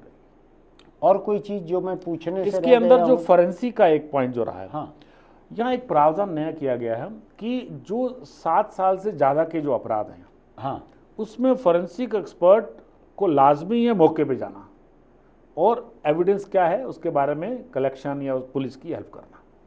मतलब एक मैंडेटरी प्रोविजन, मैंडेटरी विजिट जो है फॉरेंसिक एक्सपर्ट की जो गंभीर अपराध हैं वो ज़रूरी कर दी है। लेकिन उसके अंदर शायद गवर्नमेंट को मालूम है कि हर जगह फैसिलिटीज़ पर्याप्त नहीं है, तो उसमें एक समय दे दिया है कि ये जो मैंडेटरी प्रोविजन है ये 5 साल की लीवरेज स्टेट को दी है कि 5 साल के अंदर आप kindly update your forensic infrastructure. Who will pay for that? देखिए, गवर्नमेंट की कुछ स्कीम्स रहती है, मॉडर्नाइजेशन की स्कीम है, उसमें पैसा फॉरेंसिक का हम लोग लेते रहे पहले। नहीं, आप एक ऐसा कानून बना रहे हैं जिसमें राज्यों के ऊपर आप एक नया खर्चा डाल रहे तो हैं। गवर्नमेंट, मुझे लगता है इसके अंदर इसको स्टेट सेंट्रल गवर्नमेंट को मालूम है और वो उसको अपग्रेड करने के लिए ऑलरेडी नहीं, आज केंद्र और बहुत से राज्यों के बीच में जो सांप नेवले जैसे मधुर संबंध चल रहे हैं, देख रहे हैं आप? जी, देख रहे हैं ना आप भी? जी बिल्कुल। आपको लगता है कि ममता बनर्जी सेंट्रल गवर्नमेंट के कहे हुए अपने खजाने से फोरेंसिक एक्सपर्ट अपॉइंट करेगी हर थाना एरिया के लिए या हर जिले के लिए? देखिए, मुझे ऐसा लगता है कि कुल मिला के जो पुलिस है वो स्टेट सब्जेक्ट है, फिर तो वो हर चीफ मिनिस्टर को, हर गवर्नमेंट, स्टेट गवर्नमेंट को भी सोचना होगा कि उसको अपग्रेड, हमको अगर कनेक्शन रेट हम बढ़ाना चाहते हैं। सवाल ये है कि ये सेंट्रल गवर्नमेंट के पार्लियामेंट में पेश किए हुए एक ड्राफ्ट का नतीजा है कि ऐसा एक कानून बना। उसमें भी तृणमूल कांग्रेस के लोग जो हैं और बहुत सारे अपोजिशन के एमपीज उस दिन सस्पेंड थे जब ये कानून बना। अब ये कानून अगर राज्यों के ऊपर कोई नया खर्चा लाद रहा है इस कानून को लागू करने के लिए, केंद्र राज्य संबंध जो है, फेडरल स्ट्रक्चर, आप उसको जानते हैं, फंडामेंटल मुद्दे क्या हैं उसके, आपको लगता है कि ऐसे खर्च का कोई काम? आप मुझको बतलाइए, आप छत्तीसगढ़ में कितने फोरेंसिक एक्सपर्ट आप गिन सकते हैं? वो कम है, बहुत ज़्यादा। कितने होंगे? मुझे लगता है 3-4 जिलों के छोड़कर बाकी जिलों में मोबाइल टीम नहीं है। तो फिर अब ये कहाँ से आएगा इतना पैसा? तो मैंने बताया कि 5 साल का एक प्रोविजन रखा है, हाँ, कि आप अपग्रेड करिए। मुझे लगता है सेंट्रल गवर्नमेंट की इसके अंदर नहीं, मैं 5 साल मजदूरी करके मोदी गवर्नमेंट की मर्जी से क्यों कोई काम करूं? ऐसा मेरे ऊपर अगर आप लाद रहे हो इस काम को, देखिए, इसको अगर इसको हम प्रतिस्पर्धा के रूप में लेंगे तो मुश्किल है। देखिए, जो क्रिमिनल लॉज हैं वो कंकरेंट लिस्ट में है, हमको ये भी देखना होगा। तो लेकिन मैं इस बात को भी मानता हूं कि इंफ्रास्ट्रक्चर को बेहतर करने में सेंटर को फिर फाइनेंशियल असिस्टेंस भी देनी चाहिए। एक और प्रावधान भी है, जैसे महिला संबंधी जो अपराध रहते हैं, कि ये रेप का है, बच्ची का रेप है या दूसरा है, तो महिला पुलिस अधिकारी रिपोर्ट लिखेगी। अब स्टेट गवर्नमेंट महिला पुलिस अधिकारी मान लीजिए बहुत कम भर्ती हो रहे हैं, तो अभी कई जिले मैंने ऐसे देखे हैं जहां आयु नहीं है, तो उसमें कैसे करेंगे? तो कुछ ऐसी चीजें हैं, प्रावधान करने के बाद उसका फॉलोअप जो है, अगर वो सीरियसली नहीं होगा तो फिर वो पालन नहीं होगा। नहीं, लेकिन अगर स्टेट गवर्नमेंट्स नहीं, लेकिन आप बतलाइए, इसी बिना पे छूट जाएंगे लोग कोर्ट से जी कि फोरेंसिक एक्सपर्ट नहीं पहुंचा साहब। ये स्टेट का वकील कहेगा हमारे यहाँ फोरेंसिक एक्सपर्ट नहीं है जिले में, जज कहेगा हमारा कोई लेना देना नहीं, एक्ट कहता है कि रहे 5 साल हो गया है। जी, मैंने तो कल का प्रोविजन आपको बताया जिसमें एविडेंस में छोड़ दिया। तो मुझको ऐसा लगता है, हाँ, मुझको ऐसा लगता है कोई भी नया कानून बनाने के पहले सेंट्रल गवर्नमेंट या स्टेट गवर्नमेंट जो भी हो, उनको ये ध्यान रखना चाहिए कानून का अमल जिनके ऊपर हम लाद रहे हैं, क्या वो सचमुच इतना खर्च करने के लायक हैं? जी बिल्कुल। आज अगर वो कह दे, मान लीजिए 200 मेगापिक्सल की रिकॉर्डिंग करवाई जाए ताकि बारीक रिकॉर्डिंग हो क्राइम सीन की, उसका मतलब है कि 200 मेगापिक्सल के कैमरे खरीदने पड़ेंगे सबको। जी हाँ। आप हर क्राइम सीन ऑफ क्राइम पे अगर कह दे रहे हैं 7 साल से ज्यादा की सजा वाले हर सीन ऑफ क्राइम पे फोरेंसिक एक्सपर्ट को भेजो, कैसे अमल होगा इसके ऊपर? लोग अपने मौजूदा एम्प्लॉइज को तो तनख्वाह दे नहीं पा रहे हैं। इसमें एक ऑप्शन मुझे लगता है कभी कभी कि एक ऑप्शन आप शेल की जगह शब्द यूज होना चाहिए था मे, एक ऑप्शन दे देनी चाहिए, क्योंकि जब तक आप अपग्रेड नहीं होते उसकी वजह से अपराधी ना छूटे। हाँ, तो बीच का रास्ता, कानून जो है ना इतना लूजली ड्राफ्टेड नहीं हो सकता, इतनी लापरवाही से ड्राफ्ट नहीं हो सकता कानून कि आपको यहाँ बैठे लग रहा है, मुझको लग रहा है कि ये अनफेयर है। मुझको लग रहा है कि हमारे फेडरल स्ट्रक्चर में सेंट्रल गवर्नमेंट स्टेट के ऊपर कोई बोझ कैसे लाद सकती है? आप पैसा दो इसका, आप कह रहे हो तो आप अपॉइंट कर दो मेरे यहाँ हर थाना एरिया में, हर शहर में, हर जिले में फोरेंसिक एक्सपर्ट। 7 साल के ऊपर के क्राइम तो बहुत सारे हैं ना मेरे ख्याल से। जी हाँ बहुत। रेप है, मर्डर है, जी हाँ, अटेम्प्ट टू मर्डर है, अटेम्प्ट टू मर्डर है, ये आ गए इसके अंदर, ये आतंक के जितने हैं ये आ गए, बहुत सारे क्राइम है, ऑर्गेनाइज्ड क्राइम है, टेररिस्ट एक्ट है, सभी। तो इन सब पे या तो ये है कि फोरेंसिक एक्सपर्ट जाएगा, अपना सेल्फी लेगा, आ जाएगा, तो उसका कोई मतलब भी नहीं रहेगा। नहीं, इंफ्रास्ट्रक्चर में तो इन्वेस्ट करना पड़ेगा अगर हम सीरियस हैं। आप मुझको थोड़ा याद करके आप मुझको लिख के दीजिए आर्टिकल, या आप खुद लिख के बतलाइएगा अगली बार। जी बिल्कुल। ऐसे कितने कानून बने हैं जिसका बोझ राज्य सरकारों के ऊपर लादा गया है, फाइनेंशियल बर्डन। जी आप तो प्लानिंग देखते रहे छत्तीसगढ़ में पुलिस की, आप मुझको बतलाइए कि यहाँ पे जिले में कम से कम एक तो रखेंगे ना, एक गाड़ी रखेंगे, एक ड्राइवर रखेंगे, एक्सपर्ट है तो उसका एक असिस्टेंट भी रखेंगे जो इविडेंस कलेक्ट करने में मदद करे। नहीं, फिर वो टेक्नीशियन रखने पड़ते हैं टेस्ट करने के लिए, टेस्ट करने के लिए, और वहां पर भी आपको हेडक्वार्टर में भी बढ़ाना पड़ेगा। तो ये सेटअप का मतलब है कि छत्तीसगढ़ जैसे छोटे राज्य में करोड़ों रुपए महीने का ये खर्च बढ़ेगा। अगर आप साइबर एक्सपर्ट के बारे में आपको फोन की जांच करनी है, हार्ड डिस्क जांच करनी है, हर चीज हेडक्वार्टर में आएगा तो हेडक्वार्टर कर नहीं पाएगा, सक्षम नहीं है। तो आपको ये कुछ चीजें जिला, मैंने देखा है महाराष्ट्र में जिले लेवल पर वो लैब बना दी गई, ताकि जिले लेवल पे फोन की जांच करने के लिए मुझे रायपुर ना भेजना पड़े।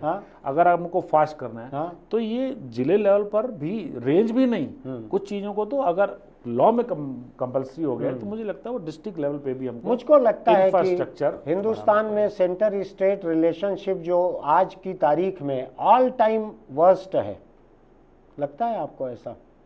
अब ज्यादा पुराना इतिहास थोड़ी है, आपका देखा हुआ है पूरा 47 से लेके अभी तक। केंद्र और राज्य के संबंध इतने खराब कभी रहे हैं क्या? चलिए इस पे फिर कभी टिप्पणी करेंगे। चलिए, भारत में जो 3 कानून बदले हैं और नए कानून, अंग्रेजों के कानून हटे हैं, अब देसी कानून एकदम 1 जुलाई से लागू हुए हैं, उसके बारे में हम बात करना चाहते थे। खुद मेरी समझ उस बारे में बहुत कम है। मैं केवल ये देख रहा था कि सुप्रीम कोर्ट के कुछ बड़े जागरूक वकील, जिनमें से कुछ को लोग एक्टिविस्ट भी मानते हैं, कहते हैं, उन लोगों की क्या आपत्तियां थी इन कानूनों के बारे में, मैं उनके बारे में समझना चाहता था। बहुत व्यापक है ये मुद्दा। R.K. विज साहब, जो कि छत्तीसगढ़ के रिटायर्ड स्पेशल डीजी हैं, 30 साल तक उन्होंने नौकरी की, अभी हिंदुस्तान के अखबारों में लगातार लिखते हैं, वो बड़े बड़े अखबारों में। वो हमारे स्टूडियो में चर्चा करने के लिए जब हम आमंत्रित करने आते हैं तो उनसे आपने बातचीत सुनी है कि किस तरह से ये कानून नए बने हैं, इसमें क्या उनको दुविधा दिख रही है, क्या नफ़ा नुकसान दिख रहा है। मेरे कुछ सवालों का जवाब उनके पास नहीं है। वो जवाब जो है केवल पार्लियामेंट के पास हो सकता है। वो केंद्र राज्य के रिश्ते तय करने वाली जो संविधान सभा थी हिंदुस्तान की, जिसमें नेहरू से लेकर अंबेडकर तक और श्यामा प्रसाद मुखर्जी तक तमाम लोग थे, वहाँ पे शायद ये तय हो सकता था कि क्या केंद्र सरकार कोई ऐसा कानून बना सकती है जिसको लागू करने में राज्य सरकार के ऊपर बहुत बड़ा बोझ आए। देखना है कैसे होगा ये। मुझको लगता है कि राज्य लिख के भेज सकते हैं सेंट्रल गवर्नमेंट को कि ये सेटअप इतना साधन सुविधा लगेगा, इसको भेज दो हर महीने के लिए मंजूर करके, तो हम ये फोरेंसिक का लागू कर पाएंगे। वरना हो सकता है अदालत से आरोपियों को रियायत मिलने लगे, जैसा कि उन्होंने अभी उत्तराखंड के एक मामले का बताया है। अब ये राजनीतिक चर्चा भी मैं शुरू करना चाहता था, विज साहब ने इसके बारे में मना किया क्योंकि वो इसमें उलझना नहीं चाहते थे। जाहिर है कि उनका टरेन नहीं है, वो उनकी विशेषज्ञता राजनीतिक मामलों की नहीं है। आपने बड़े ध्यान से सुना होगा इस बातचीत को, अगर आप इस पल तक हमारे साथ में हैं तो। ये हमारी आपकी सबकी ज़िंदगी को बदलने वाले ये कानून हैं। 1 जुलाई के बाद की जो घटनाएं हैं उसके ऊपर नए कानून लागू होंगे। 1 जुलाई के पहले की जो घटनाएं हैं, अगर रिपोर्ट बाद में भी हो रही है, अगर मैं आज 30 जून की किसी बात को लेके, ठगी जालसाजी को लेके आज रिपोर्ट दर्ज कराऊं तो पुराना कानून लागू होगा, ध्यान रखिएगा। आरोपियों के ऊपर ये छूट नहीं है कि वो छांट लें कि मैं इस कानून के तहत मेरे पे मुकदमा चलाया जाए या उस पे चलाया जाए, ऐसी रियायत नहीं दी गई है। इसको ध्यान से सुनिएगा आप। आपको बहुत सी बातें कुछ जटिल लगती हैं पहली बार सुनने में, मुझको भी 2-3 बार सुनना पड़ता है। अगर आपको पहली बार में समझ में ना आए तो दूसरी बार में सुनिएगा इसको। इसके बारे में चर्चा कीजिएगा। हम ही दो लोग जानकार नहीं है, मैं तो बिल्कुल ही नौसिखिया हूँ, विद साहब जानकार हैं। वो पुलिस के मामलों वाले जो पहलू हैं उसको उन्होंने ज़्यादा बारीकी से पढ़ा है। आप ज़रूर अपने आसपास के किसी वकील से, किसी और व्यक्ति से पूछिएगा। कोई सांसद आपको मिले तो उनको भी पूछिएगा कि पार्लियामेंट में जब ये कानून पे बहस चल रही थी, आप थे क्या, आपने कुछ कहा था क्या, आपने पढ़ा था क्या, आपने किसी जानकार से सलाह ली थी क्या? आपका हक है, आपने वोट दिया है, वो आपके इलाके से चुनाव लड़े हैं, तो आपका हक है उनसे पूछने का। पूछ के देखिएगा। फिलहाल आज इतना ही। अगर आपको हमारे वीडियो अच्छे लगते हैं, आज की ये चर्चा अच्छी लगती है, तो हमारे यूट्यूब चैनल इंडिया आजकल को लाइक कीजिएगा, सब्सक्राइब कीजिएगा, कोई फीस नहीं है। नोटिफिकेशन की बटन दबाइएगा, नया वीडियो पोस्ट होने पे आपको एक मैसेज चला जाएगा। कमेंट बॉक्स में लिखिएगा कि आपका नए कानूनों के बारे में क्या कहना है, हमारी बातचीत के बारे में क्या कहना है, लिखिएगा। उसमें अपने दोस्तों को भी लिंक भेजिएगा। एक बात बतलाऊं मैं आपको, आप उसी वक्त अधिक जागरूक हो पाते हैं जब आपके आसपास का दायरा जागरूक रहता है। मेरा ये मानना है कि आपकी जागरूकता अपने सबसे करीबी आधा दर्जन लोगों की जागरूकता के औसत से अधिक नहीं हो सकती। इसलिए जागरूकता की चीज़ें उनको भी बढ़ाते चलिए। ऐसा नहीं हो सकता कि आपके आसपास के 6 लोग रात दिन टिकटॉक वीडियो देखते रहें या फेसबुक पे एडल्ट वीडियो देखते रहें और आप जागरूक हो जाएं। आपकी जागरूकता उन्हीं के स्तर पे चली जाएगी। इसलिए अपने आसपास के लोगों को अच्छी चीज़ें पढ़ने के लिए, देखने के लिए, सुनने के लिए भेजते भी रहें। चलते चलते छोटी सी सलाह, अगर आप दुपहिया चलाते हैं तो हेलमेट ज़रूर लगा कर रखिए, चाहे आप चला रहे हो चाहे पीछे बैठे हुए हों। हेलमेट का बेल्ट लगा कर रखिए। मैं बहुत सारे लोगों को देखता हूँ वो ढक्कन की तरह सिर पे रख लेते हैं हेलमेट को, ग्लास के ऊपर कटोरी रखी हुई है ऐसा रख लेते हैं। गिरेंगे तो वो हेलमेट और ज़्यादा दूर जाके गिरेगा, सिर अलग टूटेगा। जिंदगी केवल सुरक्षा से बचती है, हिफाजत से। चाहे वो दुपहिए पे हेलमेट हो, चाहे कारों में सीट बेल्ट हो। सावधान रहिए, अपनी ज़िंदगी बचा कर रखिए। फिर मिलेंगे।